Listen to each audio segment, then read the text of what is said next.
Sunday Night Production. Dans cet épisode, on parle de culot, de changer de carrière, du rapport entre le big deal et ma grand-mère, de photographier les extrêmes, de faire sourire sans dire sourier, de s'intéresser aux gens, d'Apple qui ne nous sponsorise pas malgré les apparences, de voyager plutôt que de se déplacer, de Rififi à Pigalle, mais surtout, on va parler de photographier des toilettes de restaurant pour décorer les siennes à la campagne. Vous êtes tout est dans l'œil du photographe.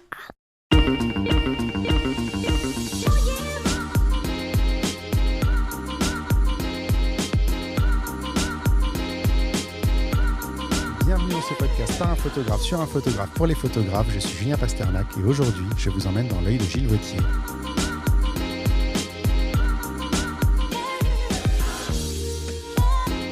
T'as vu cette technique un peu ? Ah, c'est extraordinaire.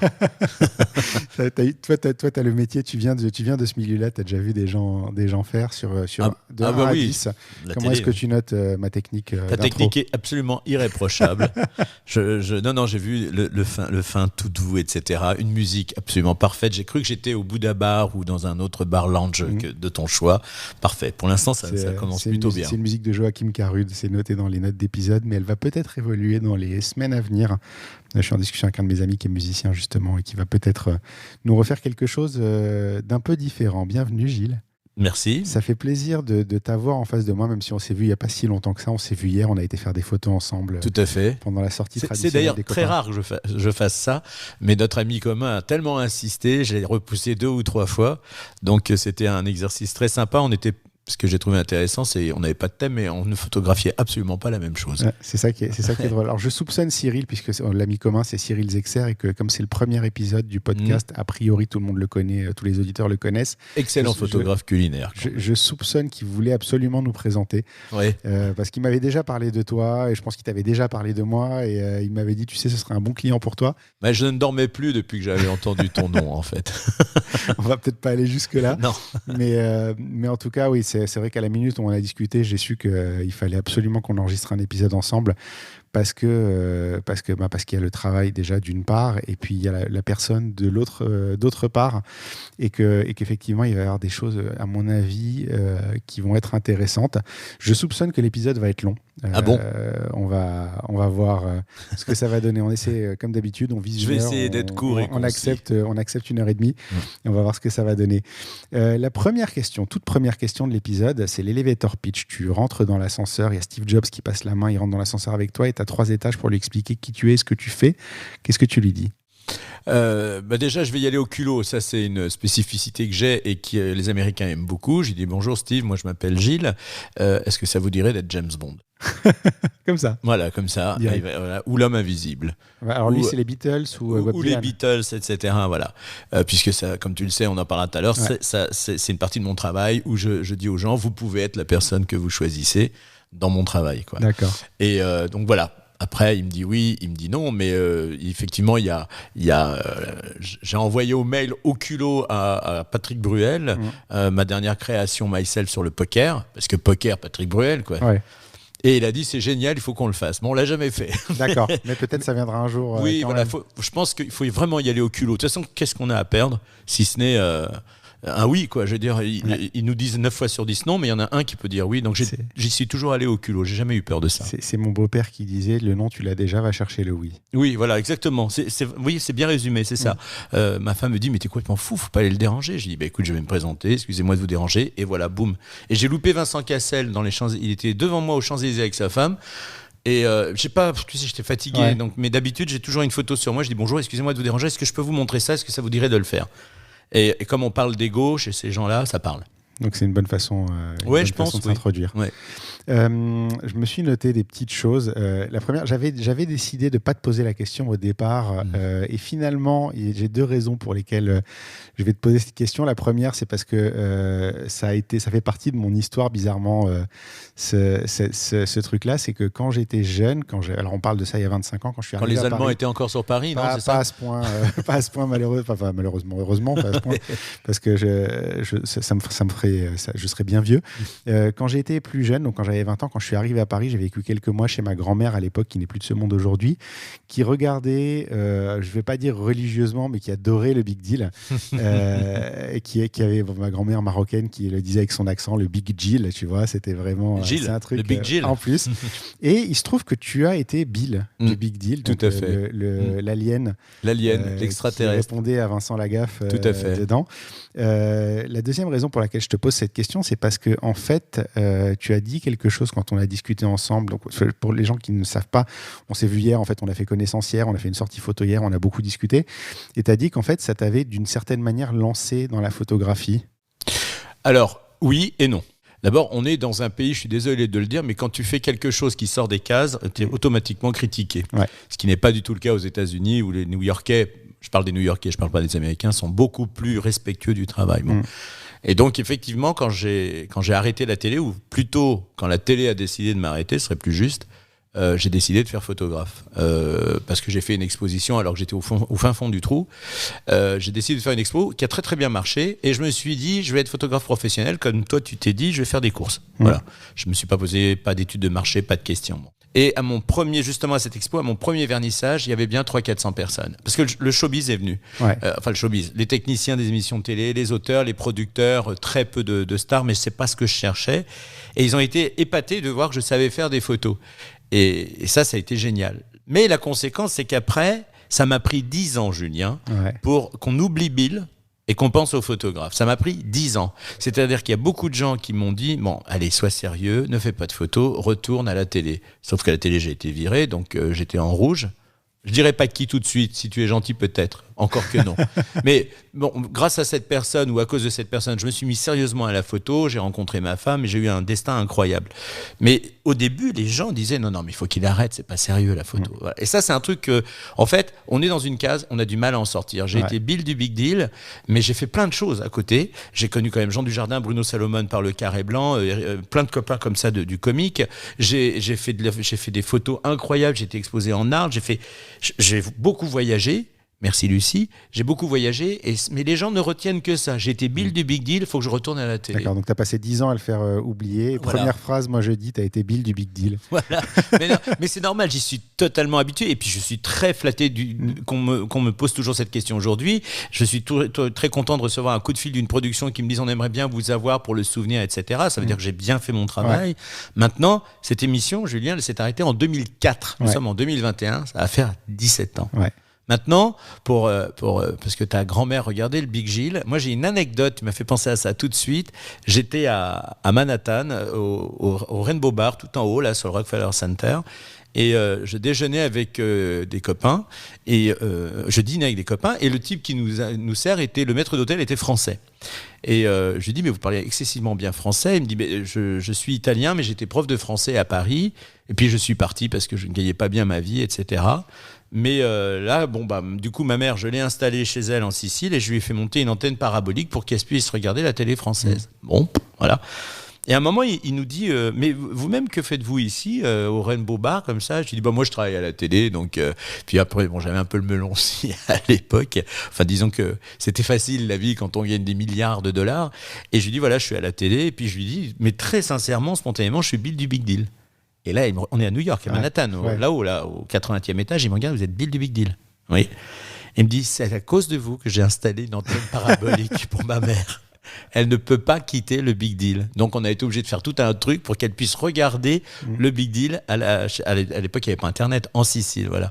Donc c'est une petite anecdote qui m'a fait très plaisir. Ça en dit long sur l'âge des spectateurs du Big Deal quand même. Ah oui. Tu vois, il y a plein de gens qui me disent effectivement qu'aujourd'hui 30, 35 ans, puisque l'émission elle a fait 98-2004. Donc tu vois, ça a duré 8 ans et ça a marqué beaucoup de gamins qui sont aujourd'hui des hommes. Et qui regardaient avec leur maman ou leur mamie cette émission. C'est ce que je disais. Une petite chargée de prod là ce matin, puisqu'on m'a proposé de faire une autre émission de télé, un dîner presque parfait pour répondre à ta question muette, et elle me disait mais vous savez, vous m'avez bercé quand j'étais gamine, et moi je lui ai répondu et surtout vous avez des très jolies dents parce que grâce à moi vous vous êtes lavé les dents tous les soirs, parce que les parents disaient si tu ne te laves pas les dents tu ne verras pas Bill. Voilà.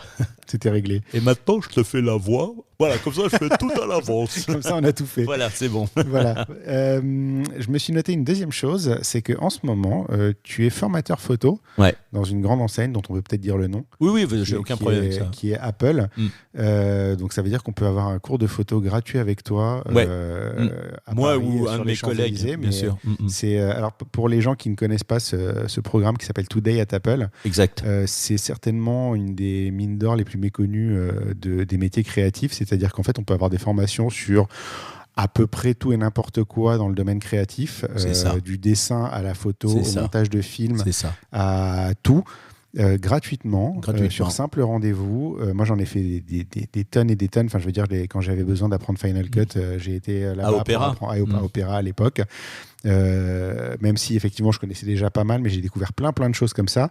On a accès à des gens qui sont quand même d'un certain niveau. C'est-à-dire que les formateurs, c'est pas des vendeurs qui deviennent formateurs, c'est des formateurs qui travaillent dans le magasin, c'est des vrais gens, des vrais professionnels. Ça dépend des chemins, ça dépend des destinées. Parce que moi, j'ai commencé comme vendeur, mais comme je parlais que de photos aux gens, ils m'ont proposé le job que j'ai refusé.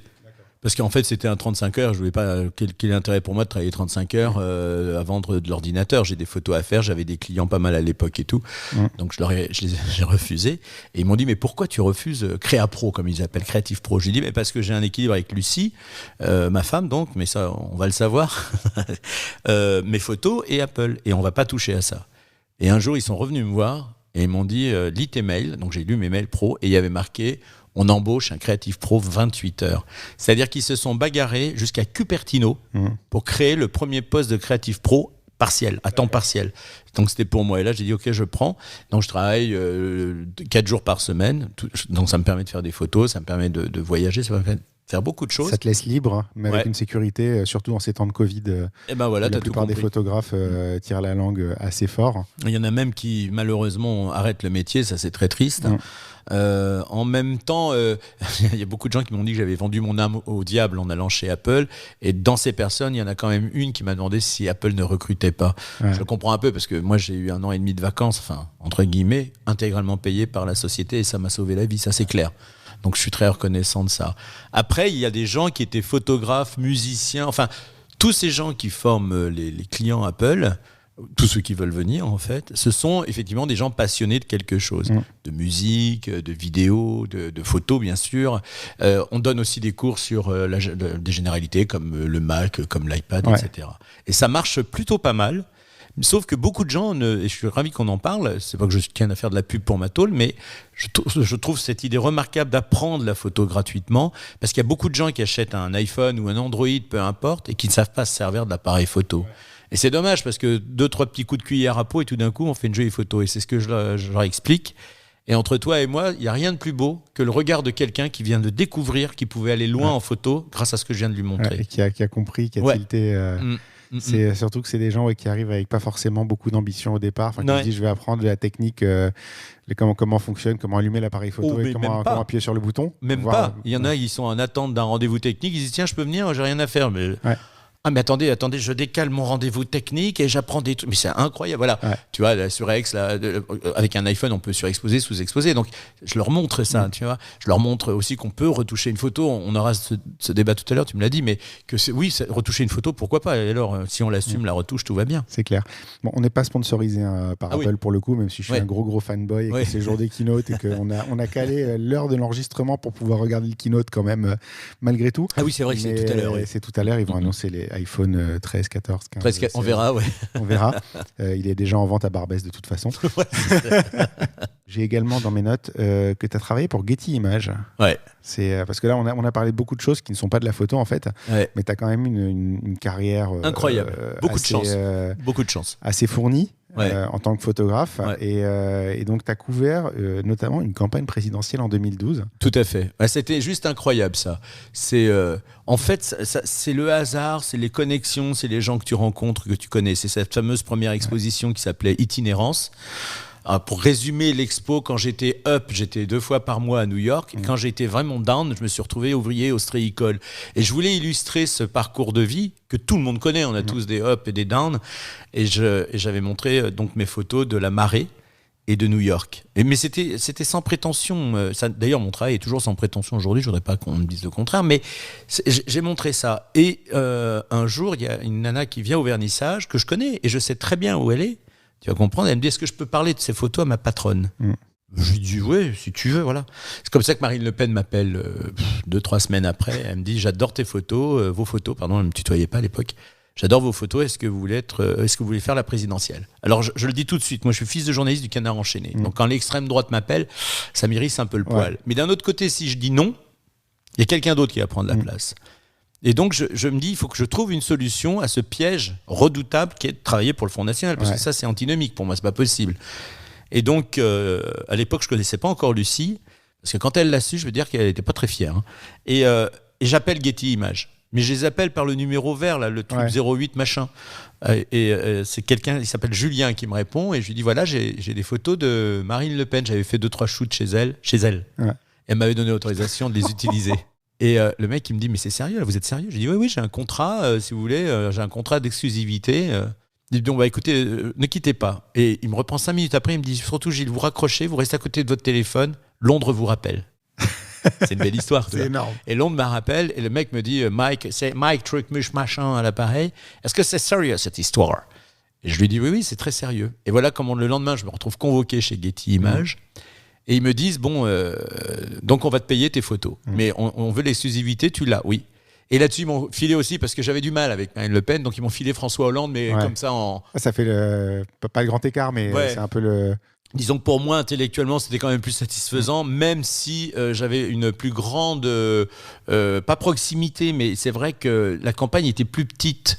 Comment dirais-je ? Elle était très violente, cette campagne. J'ai vu vraiment l'envers d'un décor, là, j'ai dit que nous, on ne voit pas, que même les photographes ne voient pas toujours. C'est très violent. C'est des coups bas, mais dans le parti, pas forcément socialiste. Oui, c'est le mec du bureau. De toute façon, n'importe qui a bossé dans un bureau, c'est ce que c'est que les rivalités de bureau. Quoi. Voilà, c'est ça. C'est vraiment ça. Et Marine Le Pen et Bruno, je ne sais plus comment il s'appelle, Goldschmidt, je ne sais plus comment il s'appelle, Gollnisch. Je peux dire que c'était chaud quand même. Voilà. Et donc, et j'ai appris en 1 an, je crois que j'ai appris 4 ans de photo. D'accord. Parce que Getty me disait, ça va pas du tout ce que tu fais là. Parce que moi, je suis arrivé, mais alors vraiment, comme un enfant. Hein. J'avais 2 heures de vol. Et je me retrouve Getty Images. Je ne réalise pas la portée de Getty Images. Je sais que je suis passionné par Getty parce que j'avais les petits livres par décennie de toutes les meilleures photos publiées par Getty Images, mais de live en fait. De live, pardon. Et donc, ils m'ont vraiment appris mon job. Et donc, je suis resté 2 ans chez eux. Et ça a été une expérience extraordinaire. Parce que Getty, quand tu publies les photos, quand tu les envoies, où que tu sois dans le monde, il y a toujours quelqu'un pour les recevoir et les vendre. Alors, en fonction de l'horaire. Ça peut être New York, Londres, Tokyo, Paris, Moscou, je ne sais pas, tu vois. Ils ont un bureau partout. Et c'est incroyable. Ils ont même un petit programme Photoshop pour retravailler les photos à leur calibre, quoi, tu vois. Et donc ça a été extraordinaire. Et comme j'avais eu cette exclusivité Front National que j'ai gardé 2 ans et après je suis parti parce que je commençais à être de moins en moins bien. Déjà, je n'assumais plus du tout la photo de presse. Ça me bouffait parce que il faut voir comment aussi sont nos collègues photographes de presse. Ils sont pas toujours très gentils parce que tu as une exclue. Eux, ça fait 15 ans qu'ils sont dans le métier. Moi, ça fait 2 mois. Tu débarques, Je débarque, ils n'ont pas du tout apprécié. Donc, ils m'ont cassé les rideaux de mon appareil photo. Ils m'ont cassé un objectif. Tu vois, voilà. Donc, c'est pas très cool. Je leur en veux pas. Mais au bout de 2 ans, j'avais commencé à Hénin-Beaumont. J'ai terminé à Hénin-Beaumont. Je n'ai rien dit à qui que ce soit. D'ailleurs, si je veux, je peux y retourner aujourd'hui parce que j'ai toujours un contrat. Tu vois. Mais ça a été une superbe expérience. Et surtout, j'ai fréquenté des gens qui sont imbuvables dans leurs idées, n'ayons pas peur des mots, mais qui humainement sont des êtres humains. Ils peuvent être sympas. Je veux dire, Marine Le Pen, dans la bagnole, elle chante que des chansons françaises, avec tout le monde, du Sardou, du machin, et tu sais, ils mettent la radio à fond et ils chantent. Parce qu'elle me disait, quand on était gamine avec mon père, donc le célèbre Jean-Marie Le Pen, il partait en voiture au golfe du Morbihan, à la Trinité, et il mettait la radio à fond et ne m'appelez plus le France. Tu vois. Et là, tu te rends compte que c'est un être humain qui est... Voilà, c'est ça, c'est terrible. Hein, c'est terrible. Jean-Marie Le Pen, il m'a sorti cette phrase, je le photographiais, et puis il me disait, vous connaissez la différence entre ma fille et moi ? Je lui dis non, elle veut le pouvoir, pas moi. Et là, tout est résumé. C'est clair. Alors, pour être marié à une avocate et avoir de temps en temps cette discussion quand il y a des trucs horribles, genre Mohamed Merah qui est défendu par un avocat et que tout le monde dit mais comment c'est possible de défendre une ordure pareille, machin. En fait, les avocats qui connaissent le problème diront mais en fait, s'il n'est pas défendu, il n'y a pas de justice. C'est vrai. Et donc, du coup, effectivement, je pense que j'aurais probablement pas pu aller photographier le Front National, mais je comprends qu'il y ait ce besoin que quelqu'un le fasse. Et qu'à la limite, je préfère que ce soit quelqu'un qui a les idées claires là-dessus qu'un militant. Alors, voilà, il y a ça aussi. Moi, j'avais un œil très extérieur. Je n'ai jamais voulu que le Front National me paye. Et puis, j'étais pas toujours d'accord avec tout ça. Et puis, il y a une amie qui m'a dit un jour, mais tu es quand même responsable de l'image de l'extrême droite. Et cette phrase, elle est là encore. Ouais. Tu vois, quand je fais une belle photo de Marine Le Pen en train de se maquiller dans sa loge, c'est une photo magnifique avec des éclairages. Je veux dire, on aurait eu Brigitte Bardot, je pense que je serais affiché à la maison de la photo. Là, c'est Marine Le Pen. J'ai appelé cette photo la beauté du diable. Et en fait, on m'a beaucoup reproché cette photo. Donc, c'est terrible parce que c'est une photo, vraiment, j'étais content, j'étais fier de moi, je l'avais faite, j'avais chopé un moment intime avec quelqu'un qui est ultra business parce que tous ces gens-là dorment 4 heures par nuit et ils font que bosser. Et ils font que bosser. Et Marine Le Pen, alors je termine juste, c'est que cette photo, cette phrase que m'a dit mon ami, c'est ce qui m'a donné envie de partir. Parce que je me suis dit, c'est vrai que s'ils font des points, c'est un peu à cause de toi. Ouais. Et eux diront grâce à... Voilà. Bon, après, attention, je ne renie rien, je l'ai fait. Ma femme m'a dit arrête parce que j'en ai un peu marre. Je comprenais, mais c'est quand même moi qui ai fait la photo de Marine Le Pen avec l'ambassadeur d'Israël des Nations Unies. Quoi, tu vois, voilà. Donc, c'est des photos sympas à faire qui sont intellectuellement savoureuses. Après, je l'assume complètement. Le Front National ne m'a jamais payé quoi que ce soit. C'était toujours Getty Images. Et après, la seule erreur que j'ai faite, c'est de partir de chez Getty dans une autre agence que je ne citerai pas, parce qu'ils me promettaient plus d'argent. Et je me suis fait un petit peu entuber. Donc, par respect pour tous ces gens-là, je ne parlerai pas de l'agence en question. Mais voilà. Donc, et puis, il fallait partir. Je ne pouvais plus rester là-dedans. Ils sont 150 photographes à rêver une photo. Le salon d'agriculture, c'est un enfer. Je ne sais pas comment ils font. Je ne sais pas. J'ai déjà suivi François Hollande sur un salon comme ça, c'était abominable. C'est abominable, tu vois, on est pressé, comme dit, tu vois. Et ce qui est extraordinaire d'ailleurs, c'est que il faudrait un jour que je montre la photo où on voit une petite tête blonde, donc de Madame Le Pen, avec des milliards de caméras et d'appareils photo et de micros, parce que ça on le voit pas en fait à l'image. Et en fait, comment ces gens font pour ne pas perdre leur calme, tous autant qu'ils soient. Et Le Pen m'avait dit cette phrase qui m'a beaucoup éclairé aussi sur le perso, pas sur, il est 2h du matin, on est à Rome. Alors là, j'en ai bouffé de l'extrême droite. Oh là, mon pauvre papa. Il a pas dû être content ce jour-là. Et donc, j'étais fatigué et il fallait faire l'editing et envoyer les photos, bien sûr, à Getty. Et je lui ai dit, je vais faire l'editing, je vais me coucher. Elle me dit, je lui ai dit, et toi? Elle me dit, il était 2h du matin, on repartait à 7h. Hein. Et elle me dit, non, attends, j'ai encore du boulot. Je lui ai dit, t'as fait que ça aujourd'hui. Elle me dit, là, j'ai réglé les problèmes de plein de gens, mais j'ai pas réglé les problèmes du parti. Et en fait, un manager, quel qu'il soit, quelle que soit la société, il passe son temps à dire oui et non à des gens pour régler leurs problèmes. Mais les problèmes de la boîte, il les règle bien après. Et en fait, voilà, je pense que c'est ça d'être leader, quel que soit le mouvement, quel que soit le parti. Voilà. Après, on a tous... moi, j'ai connu des photographes plutôt côté presse, plutôt orientés de gauche, qui sont connus pour une photo de Sarkozy et qui ont bien les boules aussi, tu vois. Donc, je veux dire, c'est des photographes de droite qui ont fait des photos de Mélenchon et qui sont pas contents parce qu'ils sont connus aussi pour ça. Moi, j'ai fait Mélenchon, Le Pen, Mélenchon comme ça. Mais moi, ce qui m'agace, c'est qu'un jour, j'ai été pris à partie par un photographe en Arles. Il me dit, mais je te reconnais, toi, c'est toi qui photographie Le Pen. Je dis, oui, alors. Il dit, t'as pas le droit. Je dis, pourquoi j'ai pas le droit? Si je disais non, de toute façon, encore une fois, quelqu'un d'autre l'aurait fait ce job. Quelqu'un qui aurait pu être partisan aussi. Voilà, ou même pas partisan. Je l'ai fait parce que je crevais la dalle, Julien, à l'époque. Donc j'avais besoin d'argent, j'avais besoin de bouffer.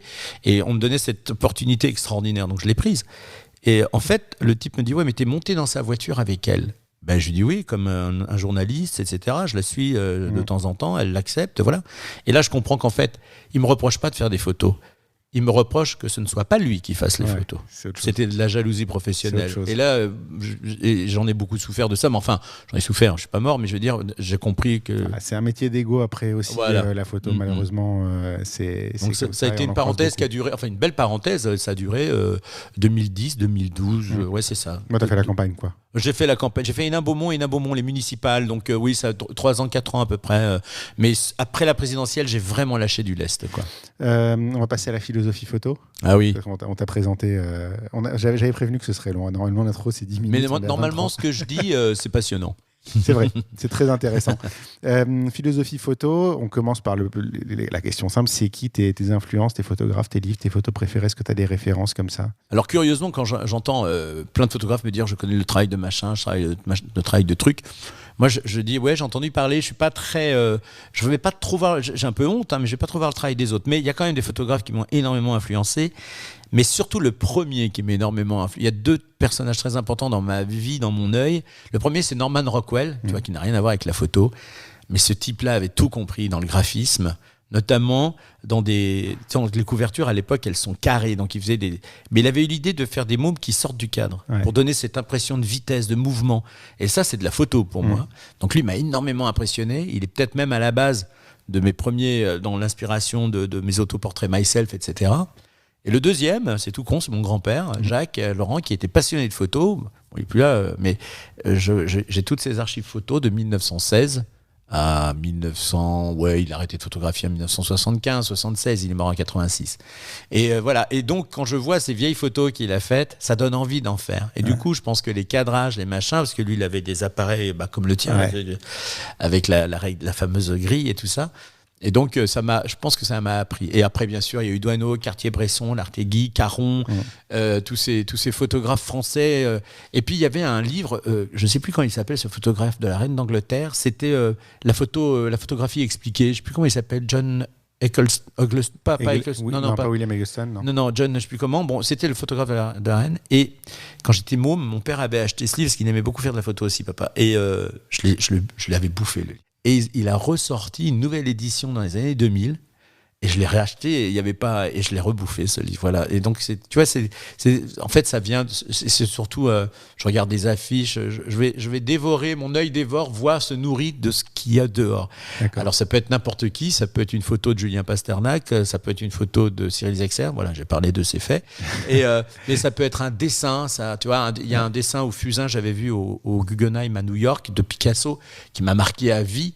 Et c'est un clochard qui est dans un bar et qui te regarde, que tu vois. Et ce cadre était, c'est le génie de Picasso, c'est trois coups de fusain, mais c'était très parlant. C'est la silhouette. Voilà. Donc tout ce qui est graphique, en fait, ça te parle. D'ailleurs, je crois qu'on le retrouve pas mal dans mon univers. Déjà, rien que dans la série Hopper, on en parlera un petit peu plus loin. Avec plaisir. C'est quoi qui te fait déclencher? C'est quoi qui te fait appuyer sur le bouton pour prendre une photo? Une émotion. Des fois, tu sais, j'ai pas toujours mon appareil, donc j'ai mon iPhone. J'ai pas honte de le dire. Je prends une photo. Bon, la nuit, c'est pas terrible, l'iPhone, mais on arrive à faire des choses. Ça peut être une émotion, ça peut être. Alors, on parle de déclencher spontanément. C'est pas une commande ou c'est pas. C'est ça. Qu'est-ce qui fait que tu vas prendre une photo à ce moment-là, que ce soit une commande parce que tu sais que c'est la photo qui gagne, ou que ce soit juste toi qui as envie de faire. Alors, quand c'est une commande et qu'il y a une mise en scène comme un Myself ou comme un Si Hopper me voyait, il faut que ce soit parfait. Voilà. Tant que c'est pas parfait, je vais re-shooter. Donc, c'est moins spontané. Par contre, quand c'est moi, je me balade dans la rue, que je vois un truc qui me plaît, une situation marrante, une vieille porte, une vieille enseigne, on en a parlé hier, là, je vais déclencher. Tu vois, c'est vraiment une émotion. Je peux pas finalement, ça ne s'explique pas très bien tout ça. Alors, moi, je vais rebondir juste là-dessus. Hier, on a eu une longue discussion. On a été déjeuner avant d'aller faire des photos. Et d'ailleurs, la discussion était tellement intéressante que le mec de la table de derrière nous en a parlé après. Ouais. On voyait qu'il écoutait ce que tu disais. Ouais. On a eu une longue discussion sur la meilleure manière de faire poser les gens. J'aimerais bien que tu nous en reparles un petit peu au micro, parce que moi, j'ai trouvé ça aussi très intéressant. Il n'y a pas que le mec de la table de derrière qui écoutait. C'est gentil. En fait, c'est un truc d'ailleurs que j'ai enseigné chez Apple, parce que Apple avait compris ça, mais ça fait 10 ans que je le fais, ça. En fait, il n'y a rien de pire. Je crois que c'est Pierre-Anthony Allard, qui a été le patron de chez Harcourt, photographe de son état aussi, qui disait « J'interdis aux gens de dire souriez ». Et ça, je lui ai repiqué ça. Mais c'est vrai, parce que quand on dit souris, la personne qui est en face, elle sourit bêtement. Ouais. Elle essaye de se mettre en valeur. Et donc, la deuxième phrase que j'interdis de dire aux gens, c'est « Non, mais arrête, souris vraiment ». Alors là, c'est pire, parce que la personne va se crisper davantage. Il y a plein de moyens. Ce qui crispe la personne, c'est l'appareil photo qui est devant et l'image qu'elle va avoir. Donc, c'est au photographe de gérer l'image. La personne, elle doit ne rien faire. Et donc, créer un lien avec le photographe et son sujet me semble important. Et au début, ce lien, quand on ne connaît pas, donc je vais te raconter l'anecdote, je sais pourquoi, tu veux que je te raconte l'anecdote du PDG qui avait 20 000 personnes à ses ordres. Donc c'est un de mes premiers portraits corporate et j'avais demandé à venir à 14h pour faire une reconnaissance des lieux. Ça me semblait important. Et on m'avait dit, il n'y a pas de souci, la DIRCOM, la directrice de communication, vous recevra à 14h. Évidemment, elle est arrivée à 14h20. Donc bon. Alors je ne peux pas l'engueuler parce qu'elle a du boulot aussi, cette brave dame. Et je ne suis pas très content, quoi.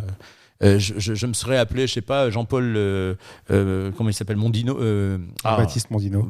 Jean-Baptiste Mondino ou Jean-Paul n'importe comment, voilà, ou un grand photographe de mode, je peux te dire qu'ils auraient été au garde à vous 2 heures avant, quoi. Ouais. Mais là, bon, c'est Gilles Vautier, ils savent pas qui c'est, donc là, j'ai plus que 5 minutes. Et elle me dit, mais je vous ai trouvé un endroit top. L'endroit en question, c'est un bureau quelconque, tu vois. Le même endroit top qu'on a tous quand on a les portraits corporate à faire, c'est la salle de réunion pourrie avec une fenêtre, une baie vitrée. Voilà, c'est ça. Alors la baie vitrée, tu connais le problème de la baie vitrée. Bon, après, on peut jouer avec, etc. Heureusement, j'avais mes lights, donc je pose une light et non pas 2, parce que j'avais une idée précise. Et le type arrive, très sympa au demeurant. Monsieur le photographe, bonjour, je n'ai que 5 minutes à vous consacrer. Oh là là, tout est contre le photographe, mais c'est souvent ça, hein, de toute manière. Et là, il me dit, je m'assois sur le fauteuil. J'ai dit, ah non, ça non, il était petit, le fauteuil était grand, c'était un fauteuil de PDG, là, tu sais, qui s'incline. Enfin, un truc dégueulasse. C'est qui va le bouffer, quoi. Ouais, voilà, qui va le bouffer, on va pas le voir. En plus, la veste, c'était pas très joli. Je lui dis, levez-vous et vous gardez votre veste, vous vous mettez derrière le fauteuil. Et je lui dis, maintenant, vous allez penser à un souvenir d'enfance. Et là, la DIRCOM me rentre dedans. On ne travaille pas comme ça. J'ai dit, attendez, vous êtes la DIRCOM, moi je suis le photographe, vous me laissez faire. Et à ce moment, sauvé par le PDG qui dit, j'ai ce souvenir d'enfance, allons-y. Je le prends en photo, à ce moment-là, et elle dit, vous comprenez, elle revient à la charge, nana, elle me dit, vous comprenez, c'est pas comme ça que ça se passe, etc. J'ai dit, bah écoutez, moi je fais comme ça. Et le PDG intervient en disant, je me suis retrouvé dans une partie de cache-cache avec mon frère, il y a très longtemps, dans un champ de lavande, et l'odeur m'est revenue. Et en fait, quand je regarde le portrait que je leur ai envoyé, d'ailleurs la femme s'est excusée après, la DIRCOM, quand je vois ce regard, il est d'une tendresse extraordinaire, ce qui fait que ça lui donne un air de bienveillance, et je pense que c'est ce qu'on cherche quand on est leader, c'est d'être bienveillant. Bon. Ouais. Et ça, je l'ai fait tout le temps. Après, j'ai développé ces techniques. Par exemple, quand on est...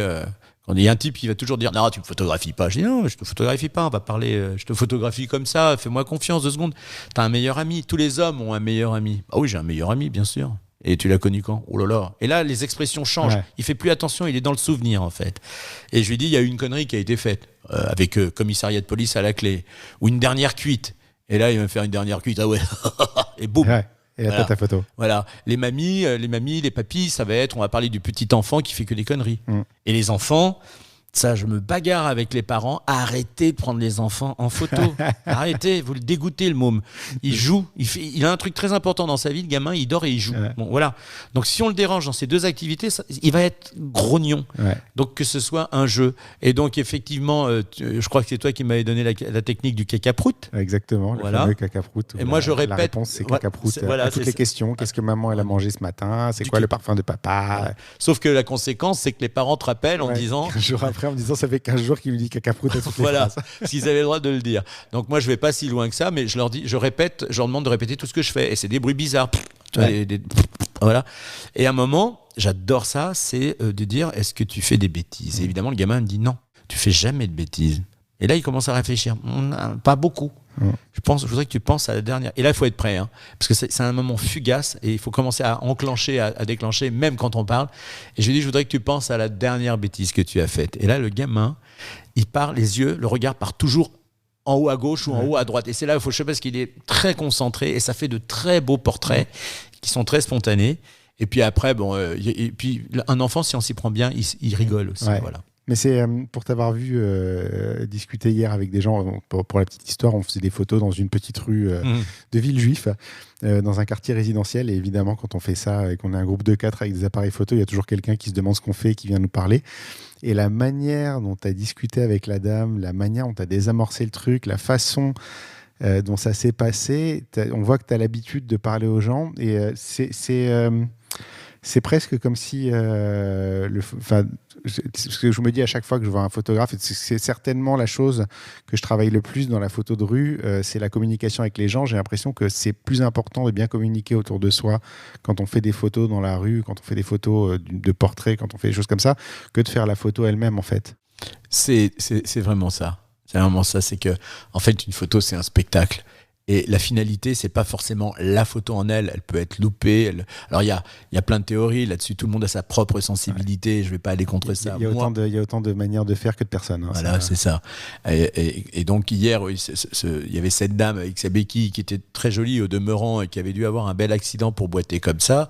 Et elle s'est un petit peu inquiétée, effectivement. Et donc, on lui a dit, on fait des photos. Puis je l'ai rassurée. Je lui ai dit, non, mais ne vous inquiétez pas. Je sais plus ce que je dis. J'ai dû lui sortir une bêtise colossale, mais qui l'a fait rire. Ah oui, je lui ai dit, vous êtes un peu curieuse. Vous avez un truc comme ça. Donc, ça l'a fait rire, ça a détendu. Et puis après, on lui a expliqué notre travail. Quand je prends les gens en photo, je leur demande toujours. Parce que je n'aime pas voler les photos. Voilà, je suis pas partisan de ça. J'ai horreur. Il y a des photographes amateurs qui font ça, d'aller prendre les clochards qui dorment dans le métro en noir et blanc, clarté poussée à fond coller sur à eux, ou alors avec un téléobjectif. Téléobjectif, ils osent pas, tu vois, ils osent pas. Et je dis, si vraiment tu veux montrer leur misère, partage-la. Et d'abord, ça fait rêver personne. Ça nous rappelle nos propres échecs. Et puis, n'est pas Douaneau qui veut, n'est pas Cartier-Bresson qui veut. Et puis voilà, la rue, c'est vraiment des sujets joyeux. Moi, je veux bien qu'on mette la misère en scène, mais qu'elle soit joyeuse. Et qu'on demande à la personne, surtout. Et quand il raconte, parce que j'ai fait des maraudes aussi il y a longtemps, quand la personne te raconte sa vie, avant d'être un clodo à Châtelet, elle était cadre, elle avait une vie en Pologne. Tu vois, ils ont tous une vie et ils sourient à un moment. Et quand tu leur offres un café, ils retrouvent une certaine humanité. Voilà. Donc moi, j'aime bien ça et montrer la photo que j'ai faite aux gens. Parce que après, tu peux leur dire, on en fait une autre. Voilà. Et puis il y a eu ce monsieur aussi qui était à sa fenêtre. J'allais y venir justement. Cette façon de négocier, de rentrer chez lui finalement. C'était exactement ça. J'ai pas essayé. Tu vois, il était là. Il y avait un portrait incroyable à faire. Il était un peu édenté. Ça avait l'air bien pourri chez lui derrière, mais il était vachement sympa. Et je lui dis, je peux vous prendre en photo? Il fait, oh non, non, non. Puis là, je regarde, j'ai dit, non, mais c'est une photo qui ira sur des sites érotiques, ne vous inquiétez de rien. Et là, il a éclaté de rire parce qu'il sait très bien qui il est. Et la glace était brisée. Voilà. Tout à fait. Et du coup, tu as pu rentrer dans son jardin pour faire la photo que tu voulais faire. Voilà, exactement. Il était vraiment sympa. Chaque fois que je réfléchis à ce que je pourrais améliorer dans ma photo de rue, je pense à ça. Je me dis, il faudrait que je parle plus aux gens. Et c'est vrai que c'est quelque chose, moi qui suis né, qui ai grandi en province et qui suis venu à Paris, c'est quelque chose que j'ai perdu, je pense. Surtout si tu viens de la province. Quelque part à Paris, parce que j'avais été choqué, je suis retourné il y a quelques années à Metz, donc où j'ai grandi, et j'ai été choqué par le fait que les gens sont abordables dans la rue, alors qu'à Paris, tu fais ça, tu te fais la plupart du temps envoyer bouler, quoi. Enfin, en tout cas, tu n'oses même plus essayer, parce qu'en réalité, tu ne te fais pas tant envoyer bouler que ça, c'est juste que les gens ont l'air plus fermés au premier abord, mais en tout cas, comme les gens sont ouverts finalement en province. Alors, je suis moyennement d'accord avec toi, pardonne-moi, parce que je trouve que les gens se sont un peu détendus. J'ai envie de dire du slip. Pardon, je sais qu'on est dans un blog, un podcast sérieux et raffiné. Tu as remarqué que je choisis mes mots, je suis en sueur.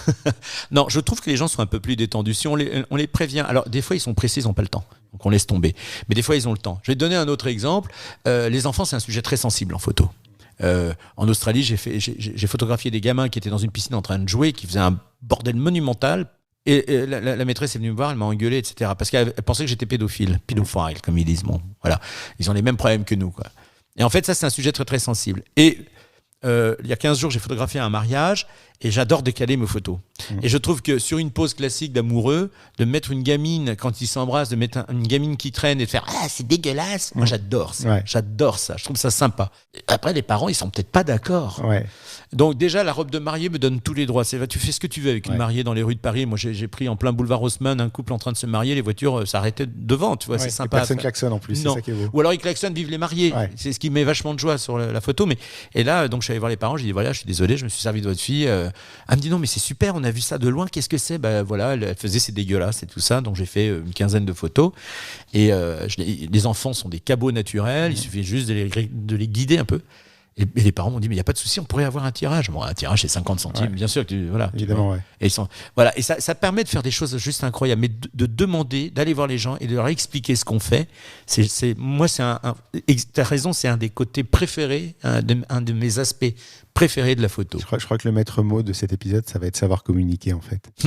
Oui, mais une photo, c'est quoi? C'est de la communication à la base. Si je vole une photo et que je montre quelqu'un qui est malheureux dans son univers, ça c'est au Cambodge que je l'ai appris, où les gens, tu peux les prendre en photo comme tu veux, ils te font visiter leur maison, et quand je te dis leur maison, ça tient dans ton angle, tu vois, il y a tout, il n'y a même pas de salle de bain et tout, mais ils te le montrent, ils sont fiers.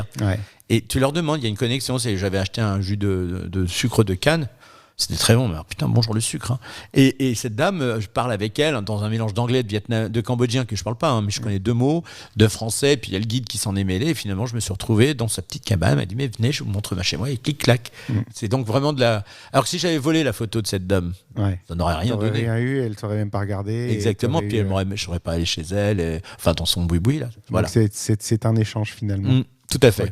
Ouais, vraiment. Quand j'ai parcouru ton site, j'ai eu l'impression que tu as un côté un peu collectionneur d'images, c'est-à-dire que tu fonctionnes par série, tu fais pas des photos isolées, tu fais pas, par exemple hier on est parti dans la rue, mais tu as fait des séries entières sur pas des thèmes, mais tu as un fil conducteur dans ta journée. Enfin, tu avais un fil conducteur dans ta journée.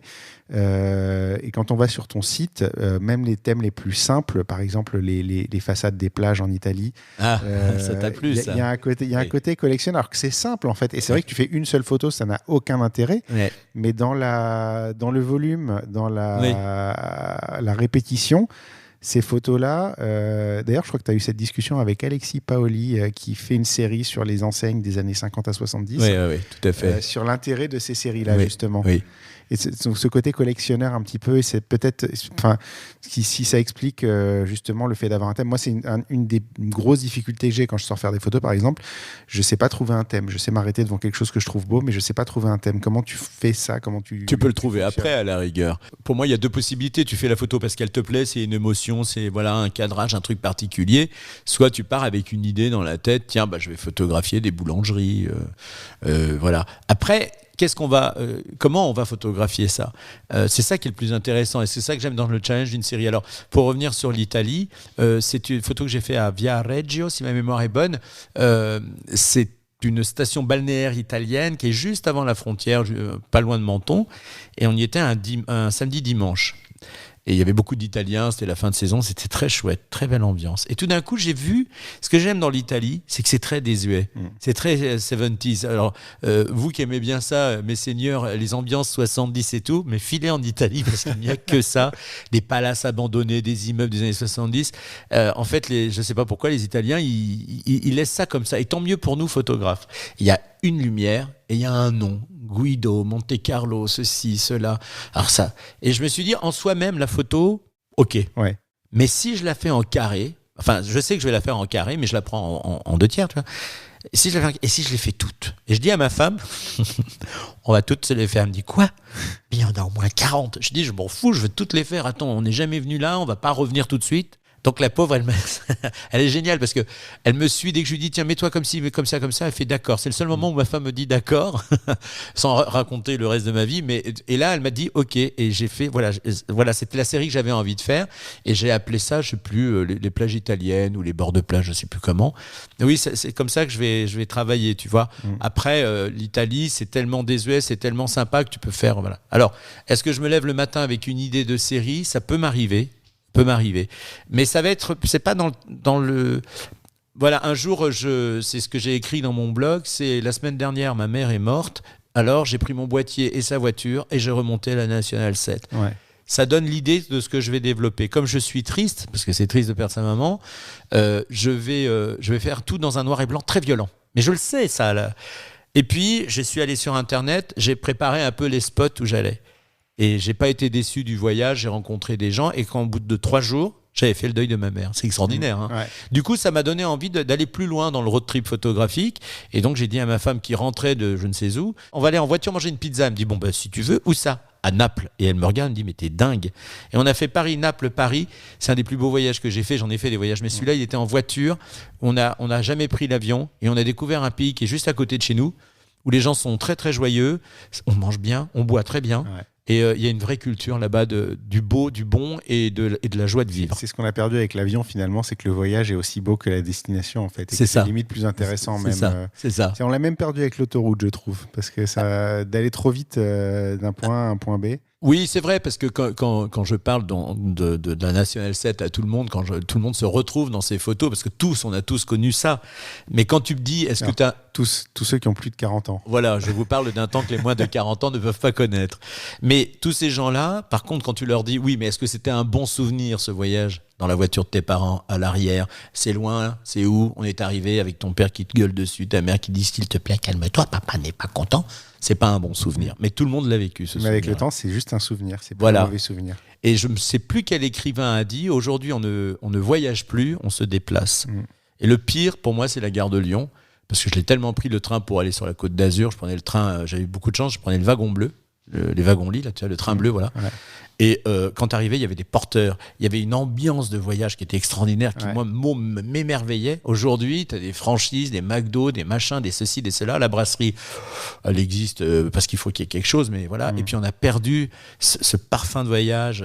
Moi, je trouve que tout est automatisé, robotisé. Puis le TGV, maintenant, en 3 heures, il t'emmène à Marseille. Donc. C'est un petit peu ça que je trouve malheureux. Alors, effectivement, c'est plus facile de se déplacer. Oui.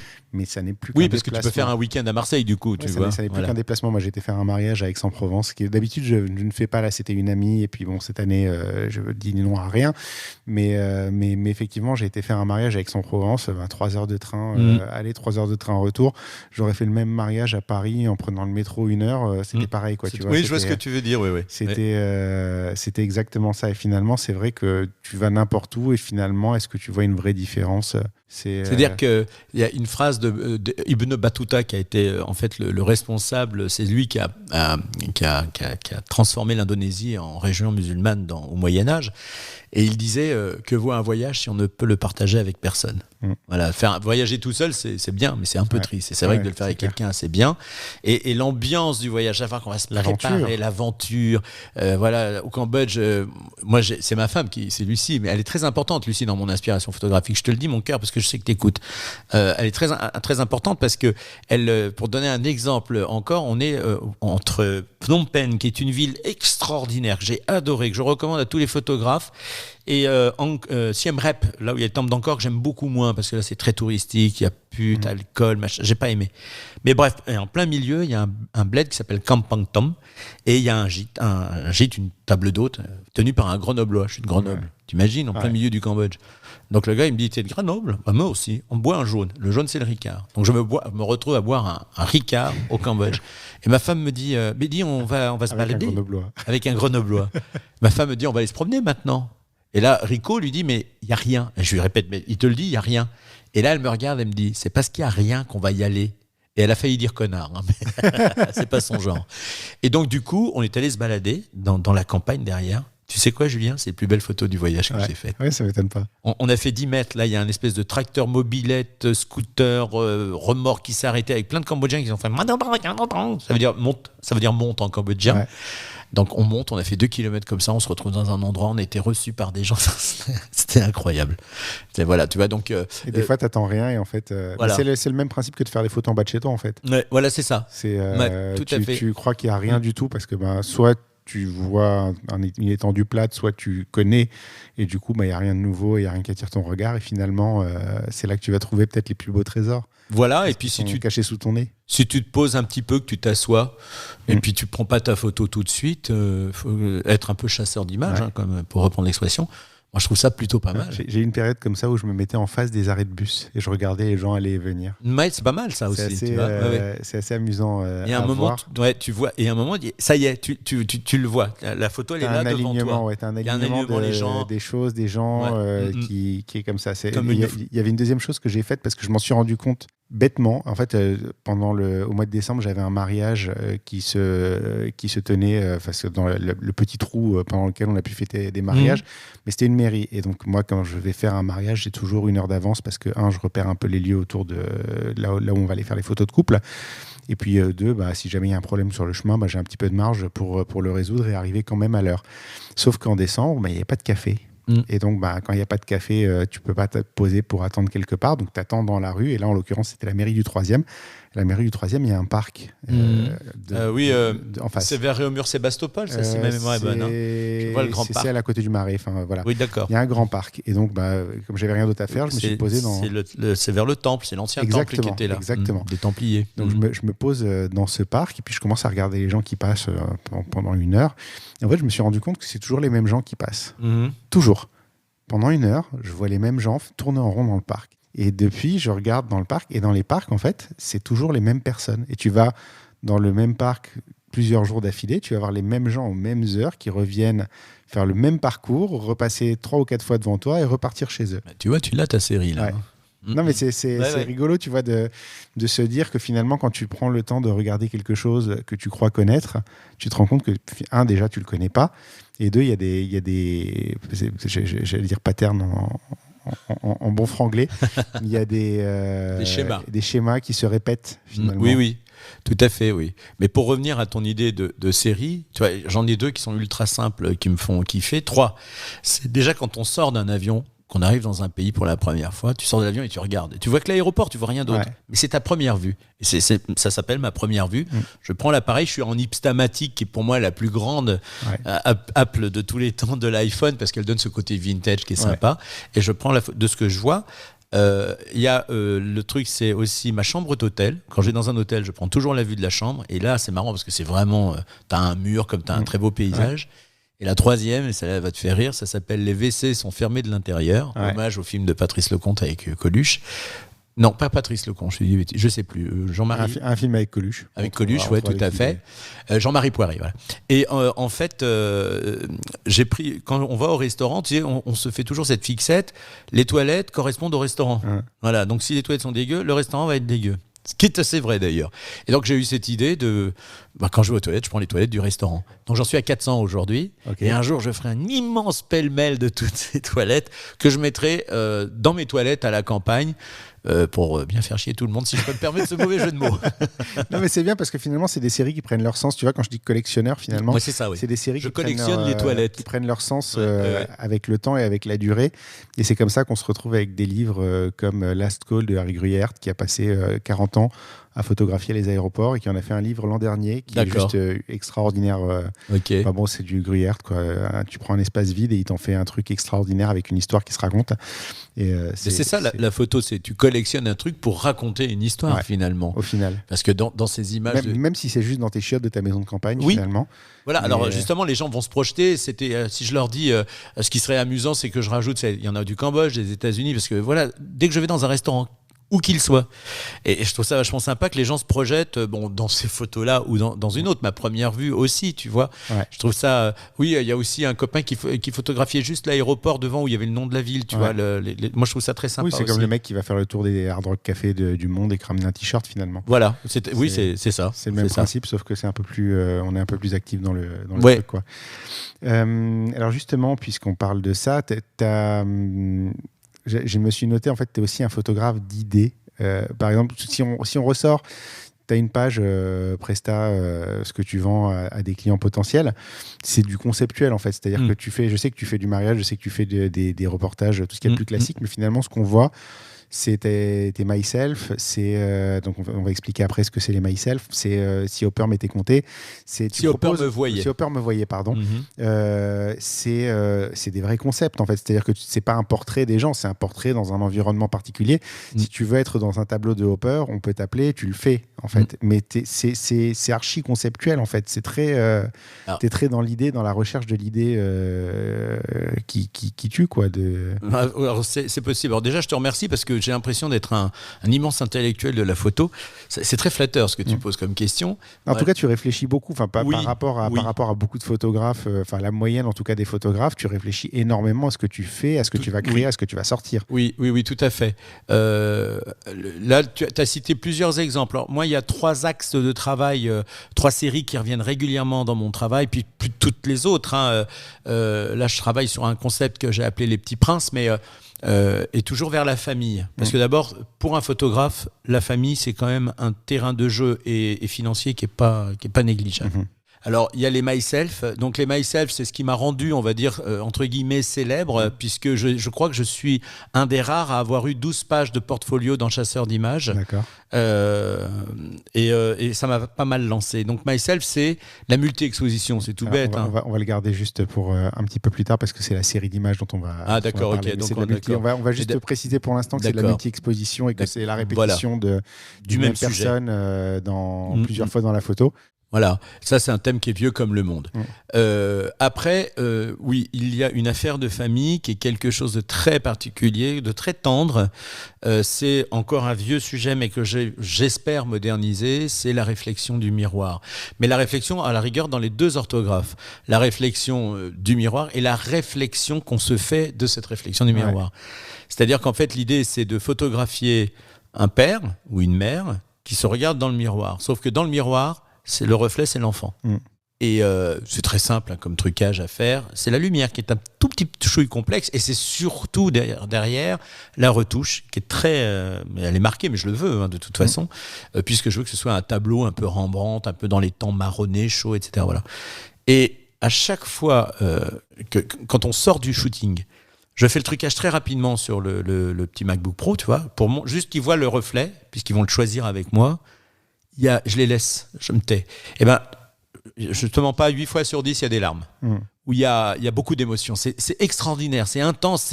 C'est de se dire, là, j'imagine les questions que les parents se posent. C'est, est-ce qu'il va être comme moi? Est-ce que j'étais un bon père? Est-ce qu'il sera un bon enfant? Est-ce qu'il n'aura pas de problème? Enfin, voilà. Et ça, les met face à eux-mêmes, en fait. Et c'est tout à fait ça. Ouais. Et en fait, je le faisais parce que la première fois, je l'ai fait. Et puis, j'ai vu que le père, il a pleuré. Du coup, la mère, elle a pleuré. Moi, j'étais à 2 doigts de pleurer. Et donc le gamin il comprenait absolument pas ce qui se passait, c'était un petit bonhomme. Bon, alors, là il y a une limite, je fais pas en dessous de 6 ans parce que c'est trop difficile à mettre en scène un enfant. Mais sinon c'est voilà, ça c'est voilà. Après il y a eu le confinement qui a été, je trouve, une source de création comme rarement on en a vu. Et il y a eu ce challenge, reprenez un tableau célèbre en photo. Et ça a cartonné, tout le monde a fait le sien, certains avec énormément de talent. Et ma femme m'a dit, tu devrais reprendre tu vois encore Lucie, toujours là, elle. Je lui dis, oui, pourquoi pas. Et puis, alors, ce qui est génial avec ma femme, c'est qu'elle prend des poses très naturelles. Et je la mets devant sa fenêtre et je lui dis, regarde la fenêtre. J'avais une idée, elle avait une chemise de nuit verte. Et je lui dis, regarde la fenêtre et prends cette position. Et ça, c'est un tableau de Hopper qui est très célèbre, qui s'appelle, je crois, Down, le tombé de la nuit, tombé du jour. Et voilà. Et du coup, l'univers de Hopper, c'est quoi? C'est pour expliquer un peu à ceux qui nous écoutent, Edward Hopper, qui est un immense peintre universel dans lequel tout le monde se reconnaît, mais la pièce est très très nette, et derrière, c'est pas que c'est flou, on sait pas trop ce qui se passe. Et il y a une frontière qui est la fenêtre. Et donc, je me suis amusé à reprendre ça. Alors, donc j'ai fait des pauses, etc. Et je fais une deuxième. Alors, je le vois avec Instagram. Mon compte n'existe plus parce que j'ai été piraté, mon Dieu. Mais j'ai vu que je suis passé de 60, 70 likes. Déjà, je suis content avec ça, moi. Je suis passé à 200, 300. Là, je me suis dit, il se passe quelque chose sur la première photo dont je t'ai parlé. Et après, je fais une autre photo. Sauf que cette fois, je trouvais mon décor tellement pourri de mes pavillons de banlieue de Chelles où j'habite que j'ai mis une carte postale que j'ai de New York dans les années 30. Et puis, j'ai fait un filtre dessus que j'ai créé. Et là, pareil, ça marche, et ça prend. Et un jour, il y a une copine, la femme d'un pote, qui me dit « Ah, si Hopper te voyait ». Alors déjà, là, j'ai un vrai compliment, là. Là. On est dans l'univers Hopper, et s'il te voyait, qu'en penserait-il? Et c'est le titre que j'ai trouvé à la série. Mais le pire, c'est que quand j'ai dit « Voilà, vous pouvez acheter 10 tirages, cartes postales et tout », mais on en a vendu, de ces bêtises. Voilà. Alors, oui, il faut faire l'exposition. Et pour te donner un petit scoop... l'idée que j'ai, ce serait si Hopper me voyait, mais j'ai très envie de faire un univers sonore avec la photo. Et aujourd'hui, c'est possible parce que tu mets un QR code à côté du cadre. Et les gens peuvent l'écouter. Voilà, et tu dis juste aux gens, prenez vos écouteurs pour le téléphone. Et donc, si tu savais le nombre de musiciens célèbres ou pas qui ont créé je leur ai dit, voilà, tu choisis une photo. Et si ça t'inspire un truc, voilà. Smaïn m'a fait une très jolie voix. Sophie Loubière, qui est écrivain, qui a gagné le prix Landerneau du policier l'année dernière, m'a fait une très jolie voix aussi. Thierry Eliès, grand musicien de jazz. Cyril Duflo, qui est un des grands patrons de la musique à Neuilly, m'a fait des trucs, tu vois. Et j'étais très touché, tu vois. C'est une belle association finalement. Mais oui. Mais encore une fois, on en a parlé, et ça, j'arrête pas de le dire.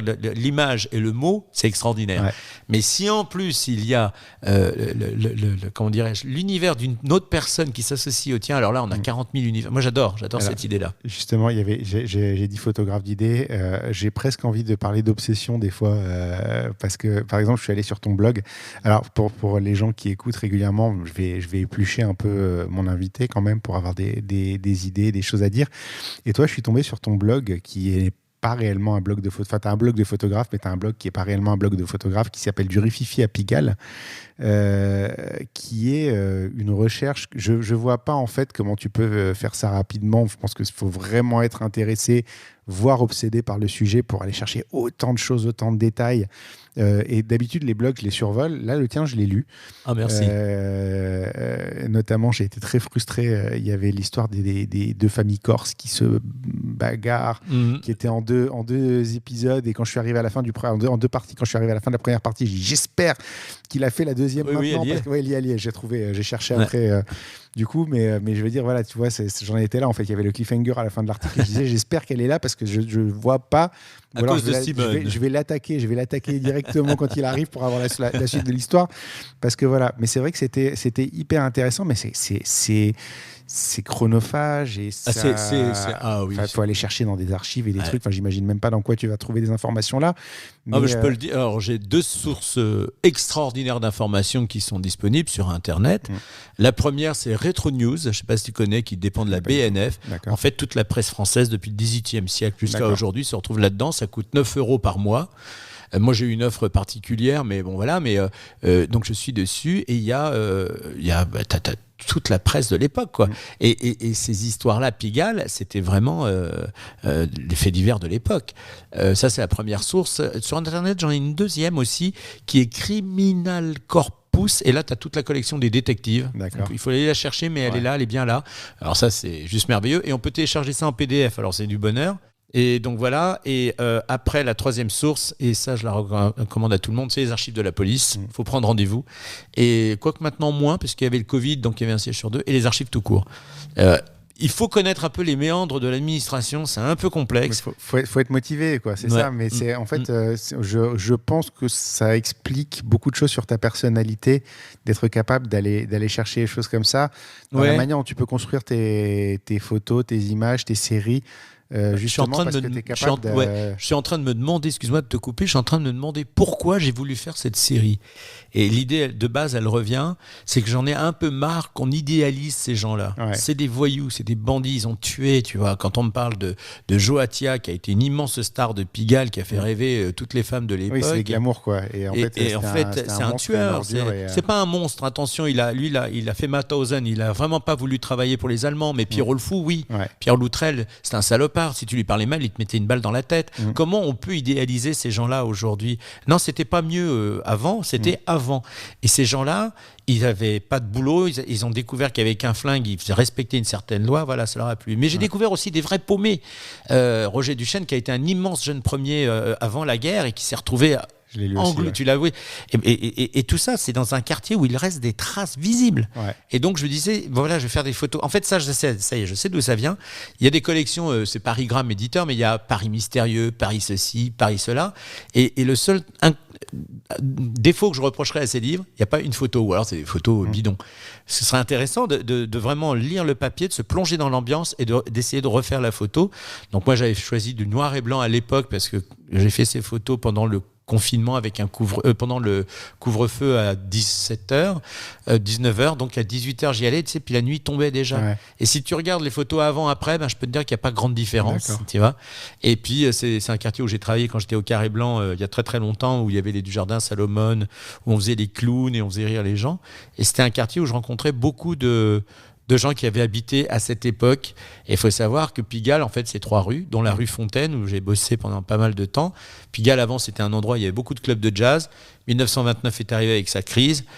Les clubs ont tous coulé et les Corses ont tout repris. Voilà. Et donc, je me suis amusé à aller là-dedans. C'est le début de l'histoire du quartier. Et là, je suis en train d'écrire, de préparer le célèbre Henri Charrière, Papillon. D'accord. Il faudrait presque en faire un podcast pour que les gens puissent l'écouter en se baladant dans le quartier. Mais j'y pense très sérieusement. Et puis, il y a un projet de livre aussi. Ça, en tout cas, allez voir ce blog parce que franchement, je suis resté dessus. Et pourtant, il n'y a pas encore des tonnes de contenu. Il y a 10-12 articles max.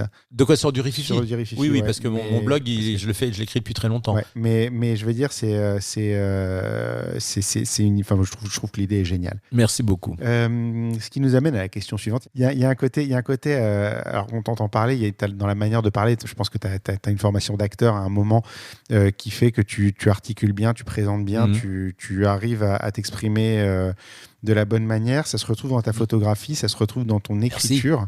Comment est-ce que tu en es conscient et comment est-ce qu'on peut intégrer ça à sa photographie, quelqu'un qui voudrait... Je n'ai jamais voulu montrer mon côté intime, même si la photo m'a beaucoup dévoilé là-dessus, parce que je suis quelqu'un de volubile, d'extraverti. J'ai toujours eu ce côté un peu... je suis Simon Templar, je suis James Bond, je suis Arsène Lupin, qui était mes littératures de l'époque. J'ai toujours eu un père qui m'a appris à parler. Et peut-être que j'ai pas fait beaucoup de théâtre, mais de travailler à la télé, ça a certainement dû m'aider à articuler. Après, je suis pas sûr que les gens aient envie de voir mon côté très intime, machin. Moi, j'aime bien faire des photos qui fassent réagir. Et je suis beaucoup dans l'humour, c'est vrai. Les myself, c'est vraiment de l'humour. L'humour est pas très bien pris en France, quel dommage. Tu vois, c'est comme dans le cinéma, en photo, il faut faire des trucs dramatiques. Ouais. Sinon, tu n'es pas un vrai photographe. Ouais. Combien de fois je l'ai entendu ça? Tu n'es pas un vrai photographe. Comme les acteurs comiques ne sont pas de vrais acteurs. Et c'est exactement ça. Alors qu'il est beaucoup un truc qui demande le plus de talent. Voilà, c'est beaucoup plus difficile de faire rire quelqu'un que de le faire pleurer, comme il est beaucoup plus difficile de faire une belle photo couleur qu'en noir et blanc. Quand je vois une photo de spectacle en noir et blanc, c'est pas un choix, c'est que le mec s'est trompé dans sa balance. Mais bon. Oui, mais on a tous le même truc, on a tous le même réflexe. La photo, les couleurs sont pas terribles, et puis finalement, on la passe en noir et blanc, elle passe bien, ça va. Voilà, c'est ça. Voilà. Et moi-même, je l'ai fait. Non, mais on l'a tous fait. On l'a tous fait. Quiconque écoute ce podcast va te dire la même chose, et l'a fait, et rigole en entendant ça, en disant, ah bah oui, effectivement, je fais pareil. Voilà, ouais. Et donc, tu vois, et myself, c'est de l'humour, je l'assume complètement, c'est totalement décalé, ça peut même des fois un peu gore, un peu, non pas gore, mais un peu vraiment cru, quoi. Mais je l'assume complètement. Voilà. Et pour moi, tout ça, c'est une photo, c'est un spectacle, parce qu'avant, j'en ai fait des spectacles, j'ai été comique, et faire un spectacle, ça coûte beaucoup d'argent, c'est beaucoup d'énergie, c'est pas sûr que ça marche. Alors qu'une photo, c'est beaucoup d'énergie, c'est beaucoup d'argent, et c'est surtout beaucoup plus de complicité de gens. Les gens, tu leur dis, voilà, j'ai envie de faire, là, je suis en train de travailler un myself d'Artagnan, j'ai dit à personne, il faudrait qu'on trouve un château. Il me dit, ah, j'ai une idée. Donc il part, il va me trouver un décor. Là, j'ai un projet de James Bond, avec, je l'espère, Camille Combal, s'il est toujours d'accord. Camille, si tu m'entends. Voilà, j'ai un copain qui me dit, ah mais attends, pour ton James Bond, pourquoi tu viendrais pas dans ma maison? Il a racheté la maison de Givenchy. Donc voilà, des petits trucs, ça se met en place. C'est beaucoup plus simple, tu vois, que voilà pourquoi le spectacle. Et puis après, quand tu as une idée de mise en scène avec les retouches, etc., ça va être beaucoup plus sympa, quoi. Enfin, pour moi, quoi. Sur la retouche, on a abordé un peu le sujet. Toi, tu retouches assez fortement tes images. Ouais, oui. Là où il va y avoir des gens qui vont faire tout ce qu'ils peuvent pour que la retouche se voit pas, j'ai l'impression que c'est pas que tu t'en fiches, mais que ta retouche, elle doit te convenir à toi. Oui. Et à ma femme. Et pas à quelqu'un d'autre. Enfin, et à ta femme, mais pas à quelqu'un d'autre. Et que finalement, t'as pas envie d'être enfermé dans la conception que les autres ont de ce que ça doit être. Ce que j'aime dans la photo, c'est que tout le monde voit midi à sa porte. Ouais. C'est tellement subjectif. Moi, j'ai décidé, voilà, c'est Doisneau, je crois que je te l'ai dit tout à l'heure. Doisneau a dit une très belle photo, c'est 30% en déclenchement et c'est 70% à laboratoire. Ouais. Voilà, moi, je pars de ce constat. Alors, une photo ratée, c'est une photo ratée. Hein. Mais un myself, voilà. Donc, un myself. Je sais, par exemple, j'ai fait le crime de l'Orient Express. J'ai eu la chance qu'on me prête un wagon de l'Orient Express et donc j'ai fait la scène finale. Hercule Poirot a compris le mystère et il va l'expliquer. Je me suis beaucoup inspiré, je voulais la même ambiance que le film, pas le dernier que je trouve pas terrible, mais celui d'il y a 30 ans, encore une fois on parle pour les gens de 40 ans, avec Sean Connery, Michael York, Jean-Pierre Cassel, enfin plein de stars de l'époque. Et j'ai re-regardé le film et c'est une colorimétrie avec du grain, etc. C'est là où la retouche intervient. Parce que mon appareil photo, bon, je peux lui faire une balance de couleurs particulière, mais le grain, tout ça, les ambiances, je peux pas. Oui, ça se crée après, voilà. Du coup, en mais numérique. Il faut savoir le faire aussi. Les gens ils me disent, tu bidouilles. Ok, je bidouille. Mais il faut savoir le faire. C'est-à-dire que Photoshop, c'est immense comme programme. D'ailleurs, c'est une usine à gaz aujourd'hui. C'est un peu indigeste. Mais dans ma partie, c'est parfait. Et donc, je vais pouvoir jouer avec les effets de lumière, des machins, etc. Quand je moi, mes lumières, elles sont toujours très bien placées. C'est très prétentieux. Elles sont normales, mes lumières. Voilà, je vais pas m'amuser à faire des ambiances. C'est bien après que je rajoute les ambiances. C'est des ambiances numériques. Quand tu regardes le Myself au théâtre, le putain de théâtre, il a éclairé toute sa salle pendant toute l'après-midi. Heureusement que c'était un copain qui était le patron, parce que j'ose pas penser à la note d'électricité. Mais il fallait vraiment des projecteurs ultra puissants pour faire 300 personnes, donc le même personnage. Et après, je vais tout assombrir.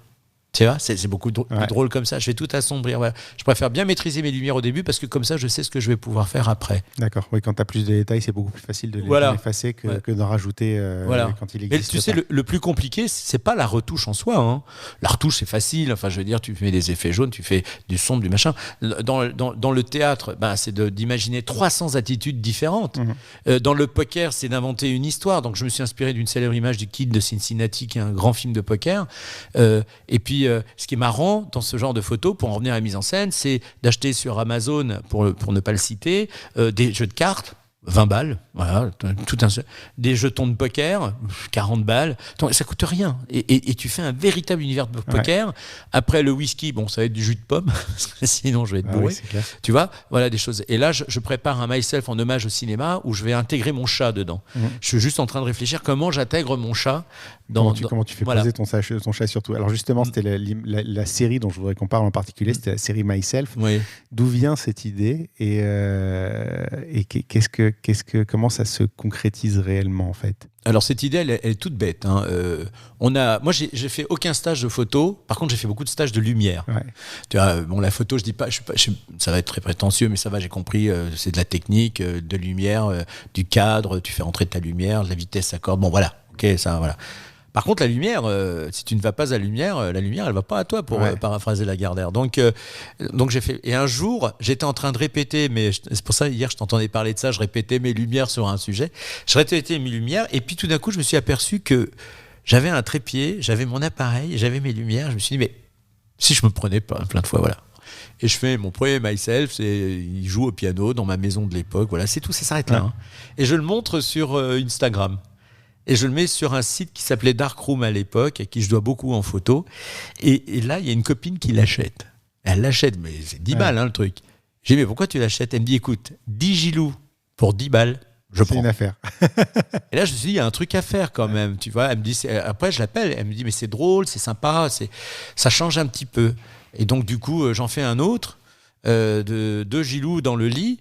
Il y en a un, j'avais acheté le Farderé.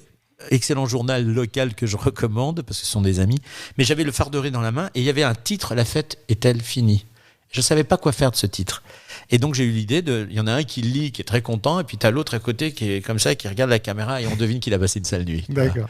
Et bien plus tard, j'ai rajouté, parce que j'avais fait aussi le truc très trash je dis le mot, d'une sodomie entre moi et moi, mais que j'ai inclus dans le journal. Ouais.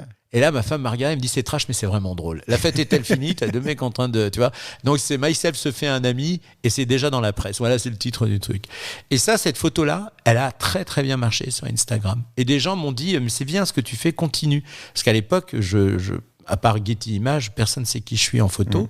Et ça me dérangeait pas plus que ça, mais tu sais qu'il faut un peu de crédibilité. Ouais, voilà. Et évidemment, au début, les Myself, tout le monde me disait, non, c'est pas ça la photo. C'est pas ça, tu vas retourner faire de la télé parce que c'est pas ça. Bon, mais moi je m'accroche. Puis ma femme, elle me dit, c'est vraiment drôle ton truc.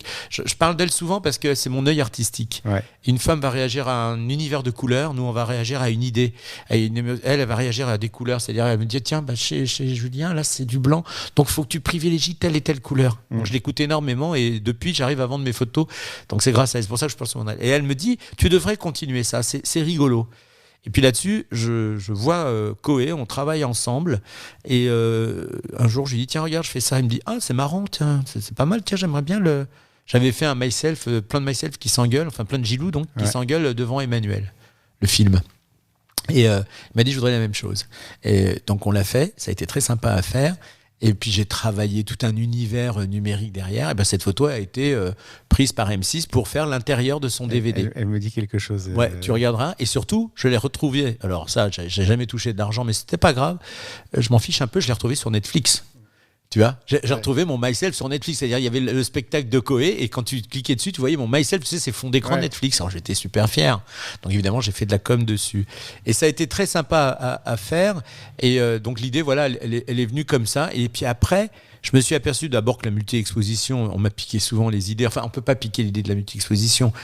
Mais moi, je les mets en scène, mes personnages. Tu vois, ils se regardent. Par exemple, là, je fais un myself, je mets le truc là, et puis je vais faire les gestes où les personnages vont se regarder, se parler, etc. Parce que faire une multi-exposition, on est d'accord, Julien, c'est super facile, quoi.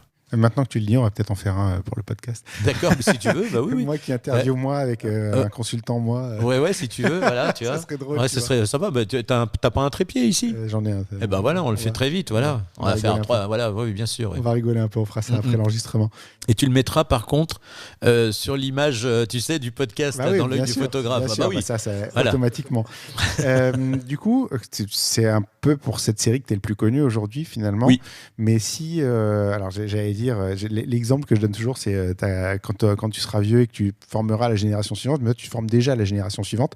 Tu sais que quand tu es Cartier-Bresson, il reste 15-20 images de toi. Quand tu es un mec lambda, il reste 0. Quand tu es un bon photographe et que tu as de la chance, il en reste une.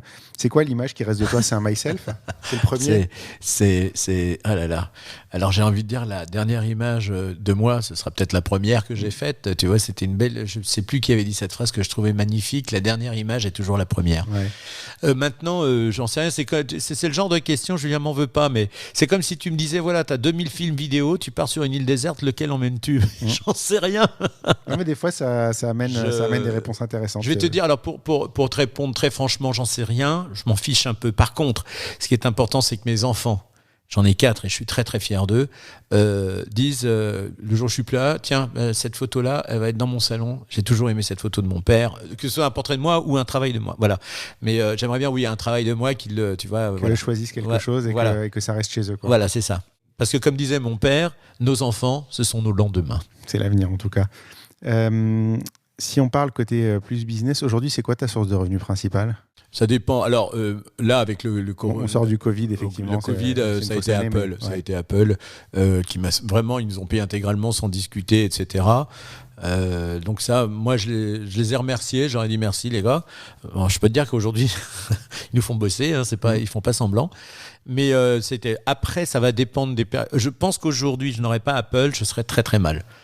Mais je pense, moi et beaucoup d'autres. Ouais. Je sais que le Covid... Avant le Covid, déjà, ça allait mal. Ouais. Ça allait très, très mal. Moi, j'ai eu la chance de déjeuner avec Yann Arthus Bertrand. Il faut dire que je l'ai abordé en lui disant, vous savez qu'on a le même client. Ouais. Il me regarde, il me fait quoi? Et oui, on a un client commun. Il s'en souvenait très bien. Du coup, on déjeunait côte à côte par hasard et dans un restaurant vers l'Élysée. Et je me suis retrouvé à côté de lui. On a beaucoup discuté et il m'a dit qu'il avait beaucoup de copains photographes qui avaient revendu leur maison et qui avaient tout perdu. Donc ça, c'était avant le Covid. Je pense que le Covid a été la lame de fond qui a achevé ce qui avait survécu. Après, il y a un autre phénomène qui me débecte. Il y a certains clients qui abusent, qui pensent que l'image est gratuite, qui n'hésitent pas à faire travailler des amateurs. Je pense à BFM, par exemple. Je trouve honteux de dire si vous avez été témoin de quelque chose, donnez-le nous. Ouais, envoyez-la, voilà. Enfin, voilà. Alors, eux, ils vont se prendre un billet de 20, 30 000 balles, ou voire beaucoup plus, en le vendant à des alors que le pauvre Clampin, il est tout content parce qu'il y a son nom, il voit sa photo. Non, mais j'ai vu un jour sur un reportage, je travaillais pour un escape game. Ouais. Donc moi, j'étais le photographe payé pour être là, quoi. Et ils avaient envoyé un mec pour faire un reportage et le type était arrivé avec un iPhone avec, tu sais, l'espèce de kit avec une poignée, un petit micro ça marche très fort, sans fil, un machin. Enfin, clairement, c'était pas un caméraman, c'était probablement même pas un journaliste, c'était juste un mec qu'ils avaient engagé qui était interchangeable totalement pour faire un pseudo-reportage, quoi. C'est possible, Julien, mais sache que j'en ai fait pas mal des reportages à l'iPhone 4K. Ouais. Oui. Tu serais étonné de l'image. Je ne dis pas que c'est pas de la bonne qualité. Je dis juste que faire de la télévision professionnelle en envoyant des mecs avec un iPhone, je trouve ça limite. Eh ben, écoute, je comprends ton point de vue, mais un jour, il y a un producteur de télé, Hervé Hubert, qui produit entre autres The Masked Singer, le grand truc de TF1, et un jour, il m'a dit tu peux me donner des solutions de vidéo à partir d'un iPhone? Je lui dis, tu prends tel micro, tu prends tel modèle d'iPhone, tu règles là, voilà, et puis un stabilisateur et roule ma poule. Tu vois, en question de budget, c'est beaucoup moins cher Ouais, non, mais ne serait-ce qu'un ça 5D Mark IV. Quoi, ça coûte rien. Ça coûte rien. Ça coûte moins cher qu'un appareil photo. Et ben toutes les séquences avec Camille Combal dans les bureaux où il joue au détective et tout ça a été fait à l'iPhone. Ouais. Et quand tu le regardes à la télé, tu vois. Oui, tu peux pas dire peux pas dire la différence, mais c'est juste que voilà. Oui, mais je te comprends. Je comprends ce que tu veux dire. C'est dans le sens d'une, j'allais dire d'une amateurisation. C'est pas le terme. Non, c'est juste qu'ils essaient tellement de compresser les coûts à tout prix que le problème c'est que à un moment, quelqu'un de compétent avec du bon matos, même avec du petit matos, arrive à s'en sortir. Mais le problème, c'est que tôt ou tard, ils vont en arriver à couper le mec qui fait le boulot. Ouais, c'est ça, ouais. Pour remplacer par un truc lambda. Et puis c'est comme ça qu'on se retrouve avec des trucs très bateaux et très basiques. Oui, très basiques. Et puis sans aucune imagination. C'est le Washington Post qui avait donné l'exemple, le fameux journal à l'origine du Watergate dans les années 72, toujours pour les gens de 40 ans. Mais le Washington Post avait viré tous ses photographes et avait formé les journalistes à la photojournalisme iPhone. Tu vois, donc voilà. Et puis il y a ça. Ça leur a bien mordu le cul quelques temps après quand il y a eu la finale. Vous lâchez, mon vieux. Quand il y a eu la finale de je sais plus quel match de baseball où effectivement le journaliste avec son iPhone avait fait une photo dégueulasse et le vrai photographe qui était là avec son téléobjectif avait fait une photo incroyable et il avait mis les deux photos côte à côte. Ah oui. Et c'est vrai qu'un zoom numérique ça vaudra jamais un vrai zoom optique. Non, c'est juste que effectivement tu as une photo. Mais ça, c'est un aspect. C'est pas l'arbre qui doit cacher la forêt. C'est aussi, tu vois, il y a des clients. Moi, dans le corporate, j'ai travaillé. Les types, ils te payent avec 6 mois de retard. Ouais. Alors, moi, ce que je faisais, c'est que je livrais mes photos en basse def. Ouais. Alors, je me faisais tuer. Je me faisais engueuler par le client. Je dis, mais tu me payes pas. Paye-moi. Et alors, après, il me dit, on ne travaillera plus jamais ensemble. C'est vrai, certains ne sont jamais revenus travailler avec moi, mais les autres, ils savaient ce qui les attendait, donc ils payaient. Ce que je dis, moi, c'est que c'est effectivement, si c'est pour ces conditions-là, on ne travaillera plus jamais ensemble. Voilà, c'est ça. Ou alors, la personne qui dit, OK, je suis OK pour le budget à 6 000 ou 5 000 ou 1 000, je ne sais pas. Puis quand il te paye, il dit, écoute, je suis désolé, j'ai que 500. Ouais. Enfin, donc, tu vois, quand Apple m'a embauché donc pour travailler 3-4 jours par semaine, ça fait du bien. Ça fait du bien parce que je sais que j'ai un billet entre 2 000 et 3 000 euros qui tombe tous les mois. Ça paye le loyer, ma femme est heureuse, elle est contente. Je peux assurer. Et tout ce que tu fais en photo, c'est du bonus. C'est du bonus et c'est surtout moi. Et j'ai pu appeler des clients et leur dire j'ai une très bonne nouvelle, on va plus travailler ensemble. Il me dit mais c'est pas une bonne nouvelle pour moi. Je lui dis mais pour moi ça l'est. Et je lui ai expliqué pourquoi, parce que le type, il mettait des mois à payer. C'est le au revoir président de la publicité. Ouais. Le mec qui rentre dans la réunion. C'est un peu le même effet au début. J'étais un peu timide, puis je me suis lâché, tu vois, voilà. Et donc ça me permet de faire un peu. Je suis libre de faire ce que je veux. Alors le danger, c'est que j'ai moins faim, donc je suis moins pressé. Donc ça va. Mais là, en ce moment, je suis dans ma période réactive. Bon, allez. Des fois, t'as besoin d'un petit moment de repos, de répit. De fainéantise. Hein. T'as besoin d'en prendre ton souffle. On va le dire comme ça. C'est ça, oui. T'as un passé dans le show business, puisque tu as quand même été très proche de ce milieu-là. Et alors, d'un point de vue extérieur, ça peut donner l'impression que tu as des accès privilégiés à certaines choses.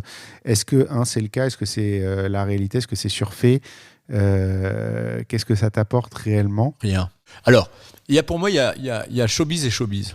T'as le showbiz du fake people qui est passé une fois à la télé ou deux, ou qui est un petit animateur et le type généralement un melon, il se prend pour un mec de bien, etc. Après, t'as des vraies stars, alors pas que de la télé, du cinéma, etc. C'est plutôt ces gens-là que je vise, tu vois. Un Camille Combal sur lequel j'essaye de monter le projet du James Bond, c'est 1 million de followers, c'est un type, c'est un animateur très très doué. On voit que ça va être la star de TF1. Ça l'est déjà. Il y a Nikos Aliagas aussi, on en a parlé. Voilà. Après, il y a des gens qui m'inspirent pas. Ouais. Voilà. Je sais qu'il y a un animateur de télé, enfin un comique qui vient animateur de télé, qui m'a proposé un projet. Je lui ai dit oui pour la forme, mais ça m'inspire pas du tout. Je l'ai pas relancé. Lui m'a déjà oublié. C'est parfait. Mais tu vois, le showbiz, c'est pas. D'abord, c'est des gens qui payent pas. Hein. Attention, moi. Tu vois, ils te rendent service. Ouais. Tu vois. Donc c'est pour ça que Myself, c'est pas ils voient bien qu'il y a un vrai travail. Donc s'ils me payent pas, par contre, j'ai les droits de la photo. C'est ce que je signe avec eux. J'en fais ce que je veux. Évidemment, je vais pas la mettre dans des réseaux spécialisés russes. Ouais. Mais je vais dire que j'en fais ce que je veux. C'est ce que j'avais négocié avec Koé. Et cette photo-là, elle a été placardée partout et elle m'a rapporté de l'argent après. Ouais. Tu vois. Donc je raisonne comme ça. Mais je choisis soigneusement avec qui je le fais. Et des fois, je m'emballe sur un nom et il y a Lucie qui dit non, il est pas terrible ce mec-là. Je l'aime pas. Parce que Lucie, elle suit tous les trucs Instagram des vedettes, tu vois. Et comme je te disais, j'ai loupé Cassel la dernière fois, je m'en suis voulu, tu vois. On a un projet avec Dujardin qui est un copain, mais Jean, il a un emploi du temps de ministre. Ouais. Et il adore ce que je fais. Lui, son personnage, c'est Zorro. Donc si je le fais pas avec lui, je vais faire Zorro parce que c'est vraiment un personnage universel. Parce que juste, j'ouvre une parenthèse, Myself, c'est 2 séries. Il y a la première série, et puis il y a celle du cinéma, qui est en hommage justement à mon grand-père dont je te parlais tout à l'heure. Et là, ça m'a permis de faire des challenges techniques que je me suis lancé, par exemple L'homme invisible, où tu vois un type, alors c'est 3 personnages, mais il y a 2 gilous, mais il y a surtout un type donc en homme invisible, avec les bandelettes, les lunettes noires, le chapeau, la tenue, la totale, mais qui se sert un verre de whisky, mais sans les mains. Et ça, c'est compliqué, ouais. c'est compliqué, même sur Photoshop, hein, même avec du verre, mais c'est très très complexe. Bon, finalement, j'ai trouvé une technique. J'ai fait. Ah oui, un de mes préférés, c'est L'homme rétréci. Donc je me suis vraiment inspiré, tu sais, de ces images. Alors encore, c'est pour les 40 ans, ça. Tu sais, quand on allait faire les files d'attente au cinéma, il y avait des photos du film. On se disait, je vais voir ça, je vais voir ça. Les lobby cards, ça s'appelle en américain. Et je me suis vraiment inspiré de ça. Et j'en ai fait un que je trouve magnifique. Et enfin, vraiment, je suis content de celui-là. C'est L'homme rétréci. C'est-à-dire que tu as des scientifiques. Et ils vont prendre avec une pince et épiler un tout petit gilou qui fait non, tu vois, voilà. Et ça a été un boulot de lumière, de machin. J'ai acheté des petits mobiliers réduits de maisons de poupées, tu vois. Donc ça, voilà. Pour répondre à ta question, tu vois, quand j'ai une mise en scène, c'est un challenge. Il y a une mise en scène, il y a un truc. Je sais ce dont je vais avoir besoin et je l'écris à l'avant. Si on parle de côté business, tu as une partie business qui est en fait assez traditionnelle sur ton site. Non, on le voit sur ton site. Tu fais du mariage, tu fais des commandes pour des clients. Mais finalement, c'est pas tellement mis en avant. Enfin, on voit que ça existe, on voit que tu le fais, mais je me demande si c'est ça qui t'intéresse ou te motive en fait. Non, t'as tout compris. Non, en fait, tu sais, à un moment, j'étais photographe de plateau pour Maison Close, une série de Canal. Je venais de démarrer et c'était une des conséquences de la fameuse exposition dont je te parlais tout à l'heure. Le producteur avait adoré cette série. Tu vois, il n'y avait pas que les gens d'extrême droite. Et lui, en plus, il s'appelait Wanish, donc on peut dire que c'est l'inverse. Et Jacques m'avait dit, tu seras le photographe de plateau. Et Canal Plus avait dit, mais c'est qui ce mec ? C'est vrai, ils avaient raison d'ailleurs. D'ailleurs, ils m'ont viré au bout d'une saison. Mais j'avais fait du bon boulot, mais j'étais pas du Sérail Canal+, donc ils m'ont viré. Mais et en fait, ça m'avait beaucoup marqué. C'est qui ce mec ? Il a son site photo. Et en fait, c'était un site que j'avais fait en 3 secondes, tu vois. Et j'ai compris qu'il fallait que je fasse un vrai site. Ouais. Donc je mets en avant que je sais faire des choses, mais oui, c'est pas, je cours pas après ça, si tu veux, voilà. Oui, c'est une présentation. Si quelqu'un cherche un domaine très précis, il va le trouver. Voilà. Mais tu vois, ils peuvent me contacter, j'ai mon numéro de téléphone, etc.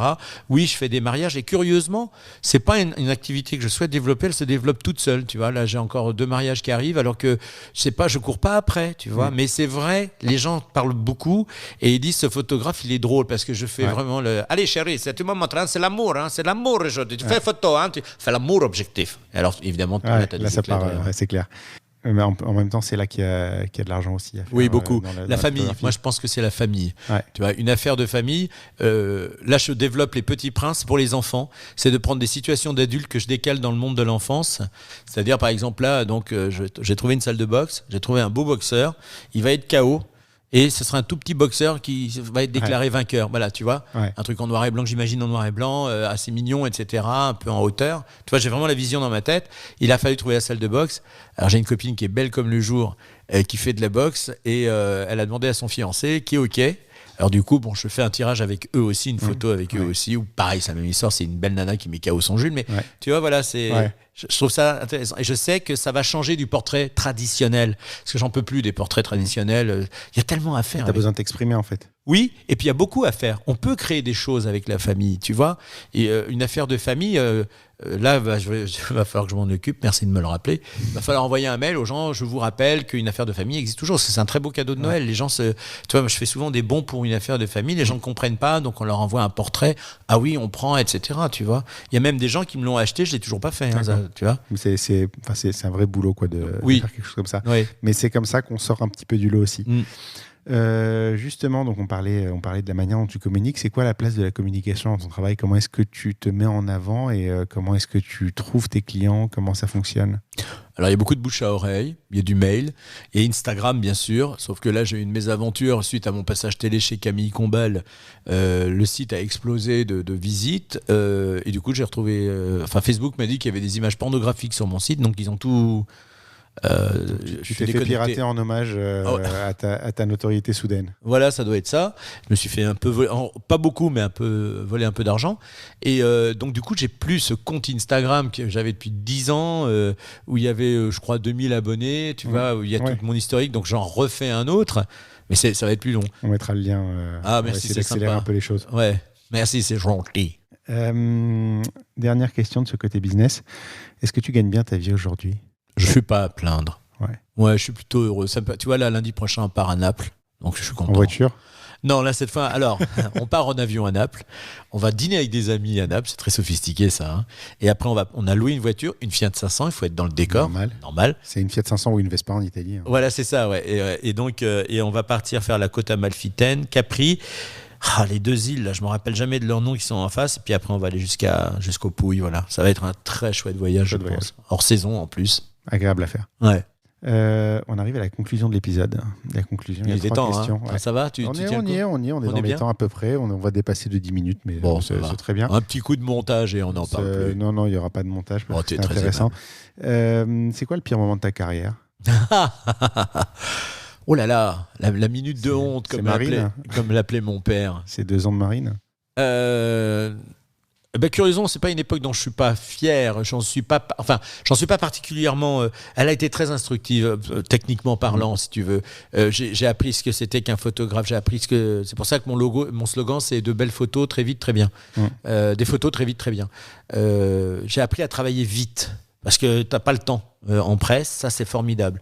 Après, des moments de honte, j'en ai pas eu, mais j'ai eu des grands moments de solitude, notamment avec des piles de flash. J'oublie toujours d'acheter des piles de rechange et j'en ai plus, donc tu dois te démerder. Ça, je suis pas très fier de ça. Ma femme, elle m'engueule à chaque fois, et à chaque fois que je pars en shoot, elle me dit « T'as pensé à prendre des batteries pour tes flashs ?»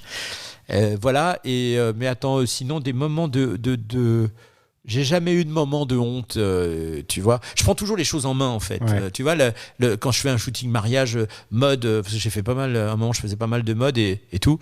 Si tu as regardé sur mon site, il y a une petite marque qui n'existe plus, malheureusement, qui s'appelle Paradis Blanc. Et en fait, je connaissais bien la patronne et je lui disais, donne-moi des fringues. Et avec ma femme, ma belle-fille ou des gens, je prends des photos, puis tu me rembourses les chambres d'hôtel en frais généraux. Je te fais une facture, frais généraux. J'ai payé pas mal de frais d'hôtel comme ça. C'est pas un mauvais calcul. Ouais, voilà. Par opposition, c'est quoi le meilleur moment de ta carrière ? C'est certainement le festival de la première. Je me suis retrouvé exposé en Arles très rapidement sans le faire exprès, mais c'est le festival de Dax pour qui j'ai beaucoup de tendresse, festival photo. Et en fait, ils ont exposé To Me Myself. France 3 m'a fait un reportage extraordinaire. C'est un moment où on se regarde avec Lucie et on se dit quand même, ça y est. Ouais. Tu vois, et aujourd'hui, mon plus grand moment de fierté, c'est quand tu tapes Gilles Vautier sur Google, c'est la photo qui arrive en premier, c'est plus du big deal. Et donc, c'est ça mon moment, c'est ça ma fierté. Ouais, c'est le jour où Gilles est passé devant Bill. Ouais, c'est exactement ça. Voilà. Alors là, mesdames et messieurs, on a une très belle conclusion de Julien sur Gilles. C'est pas mal. La dernière question. Qui est-ce que tu me recommanderais pour un prochain épisode ? Alors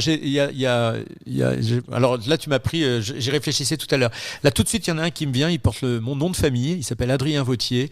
Il était marchand de chaussures, il en a eu ras-le-bol, il s'est lancé, il a découvert la photo. Pour lui, la photo, l'argentique, le noir et blanc, c'était extraordinaire. Et aujourd'hui, le gamin, il doit avoir 35 ans, je pense. Il est photographe de presse, mais moi, j'adore ce qu'il fait parce qu'il est en Afghanistan. D'accord. Il invente toujours, je sais pas comment il fait pour sa femme, elle est comme ça. Elle a peur à chaque fois parce qu'il part. Il ramène, j'ai vu ses premières photos, je vois ses photos d'aujourd'hui, ça n'a plus rien à voir. On voit le mec qui était timide et aujourd'hui il y va. C'est magnifique ce qu'il fait et il s'appelle Adrien Vautier. Donc tu peux nous mettre en relation ? Oui, bien sûr, bien sûr. Alors on va faire ça dès qu'il revient d'Afghanistan. Voilà, il y a David Ken qui est un type que je trouve formidable, qui a été un de mes maîtres en photo parce qu'il est sympa, il a son agence de com. Lui, il s'en sort plutôt pas mal, David, et il fait beaucoup de photos justement de rue. Tu vas sur son profil Facebook, tu le trouveras. De photos de rue avec soit un Leica, soit notre fameux X105, parce qu'on n'en a pas parlé, on lui a pas rendu hommage à notre petit boîtier. Le X100V. Le X100V, ouais, parce que c'est le 5e, tu vois, parce que S second, T3, F4, donc V. Ouais, il fallait bien. Voilà, ils se différencient, mais c'est un boîtier tellement, on en a parlé. Hein. Moi, j'adore ce boîtier et lui travaillait beaucoup avec ça aussi. David Ken, c'est un photographe que j'aime beaucoup, qui a une vraie sensibilité, qui est un peu show-off, tu vois, mais c'est pas grave, ça le fait, il est sympa, on rigole bien. Du personnage. Ouais, voilà, David Ken. Je crois que c'est déjà pas mal. Ça fait des noms intéressants à consulter. Où est-ce qu'on peut te retrouver ? Dans ma salle de bain tous les matins. Ça va être un peu compliqué. À l'Apple Store, ça, c'est sûr. Oui, à l'Apple Store du jeudi au dimanche. Je le répète, mais c'est des cours de photo gratuits avec un super photographe. Donc franchement, je dirais, il n'y a même pas de questions qui se posent. Il y en a d'autres. J'adore travailler avec Lucas, qui est passionné de photo et qui veut être photographe professionnel. Je lui dis, mais Lucas, ne pars pas de chez Apple. Travaille-moi chez Apple, mais reste où tu es. Non, il veut pas. Bon, bah, écoute. C'est ça la jeunesse. Mais là, il réfléchit parce qu'il a 3 000 euros dehors. Là. Les mecs n'ont pas payé. Donc là, il est en train de comprendre.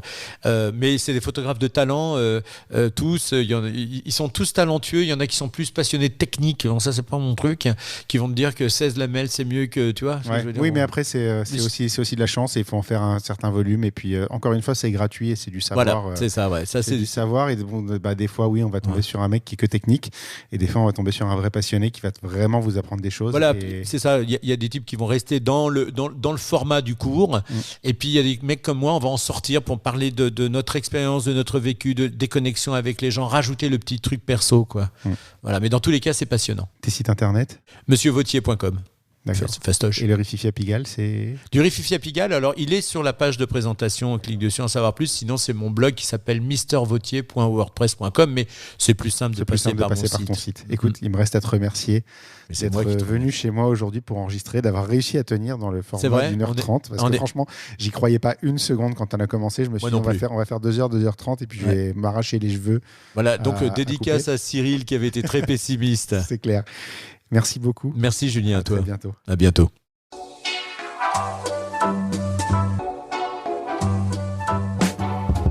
Merci d'avoir écouté cet épisode. N'oubliez pas de laisser une note et un commentaire sur Apple Podcast, c'est important et ça aide beaucoup à notre visibilité. Vous pouvez également aller sur le blog Dans l'œil du photographe à l'adresse www.dlodp.fr. C'est tout pour aujourd'hui. On se retrouve au prochain épisode dans l'œil d'un nouveau photographe.